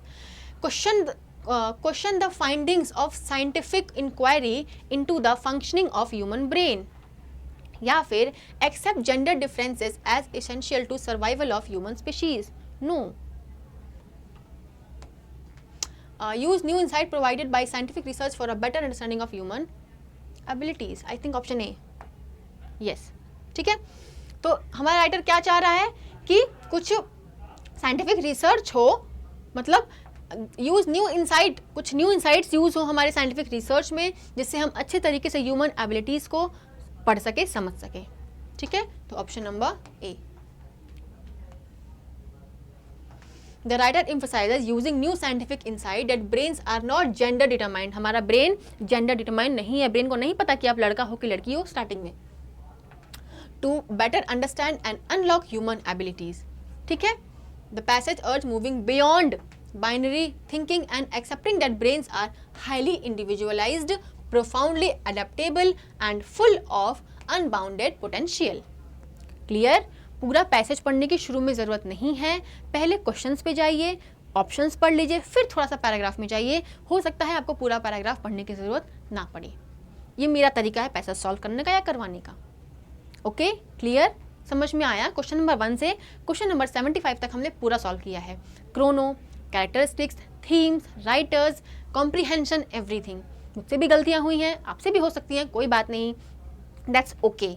Literature इतना vast है कि सब याद रहना आपको ज़रूरी नहीं है, बट क्या इंपॉर्टेंट है, सिलेबस से क्या चीज़ें हमें पढ़नी है, हमारा पैटर्न क्या है, ये पता हमें होना चाहिए, तो आप पेपर को स्मार्टली सॉल्व कर लोगे। ठीक है, क्लियर? चलो, तो students, if you are preparing for CUT PG 2027 तो आप इनरोल कर सकते हो और SS02 कोड को यूज़ करके आप कोई भी नया बैच परचेज कर सकते हो। आप इस नंबर पे कॉल करो, आपकी सारी प्रॉब्लम सॉल्व कर दी जाएंगी। क्लियर? और आप हमारा ऐप डाउनलोड करो, जहां से आपको PYQs, करंट अफेयर्स और CUT PG के कुछ प्रीवियस वीडियोस, मॉक्स, क्विजेस, सारी चीज़ें आपको ऐप पे मिल जाएंगी। और अगर आपको हमने जो अभी पढ़ा उसका PDF चाहिए तो PDF आपको डिस्क्रिप्शन में मिल जाएगा और हमारे ऐप पे भी आपको मिल जाएगा। तो if you are preparing for 2027 और कुछ ऐसे स्टूडेंट्स हैं जो 2028 में CUT देने वाले हैं, तो उनके लिए भी बहुत सारी चीज़ें आने वाली हैं। हमारे सारे कोर्सेज पे, सारे हमारे बैचेस पे डिस्काउंट चल रहा है। You can enroll with that code SS02। Clear? चलो, तो ये जो सेशन है हमने आज पूरा सॉल्व किया 2024 का question number 1 to question number 75। इसको अपने सारे फ्रेंड्स में शेयर कर दो ताकि उनको भी बेनिफिट मिल पाए। Okay, that's all for today. Hope this class helps you. Thank you, bye bye, जय हिंद।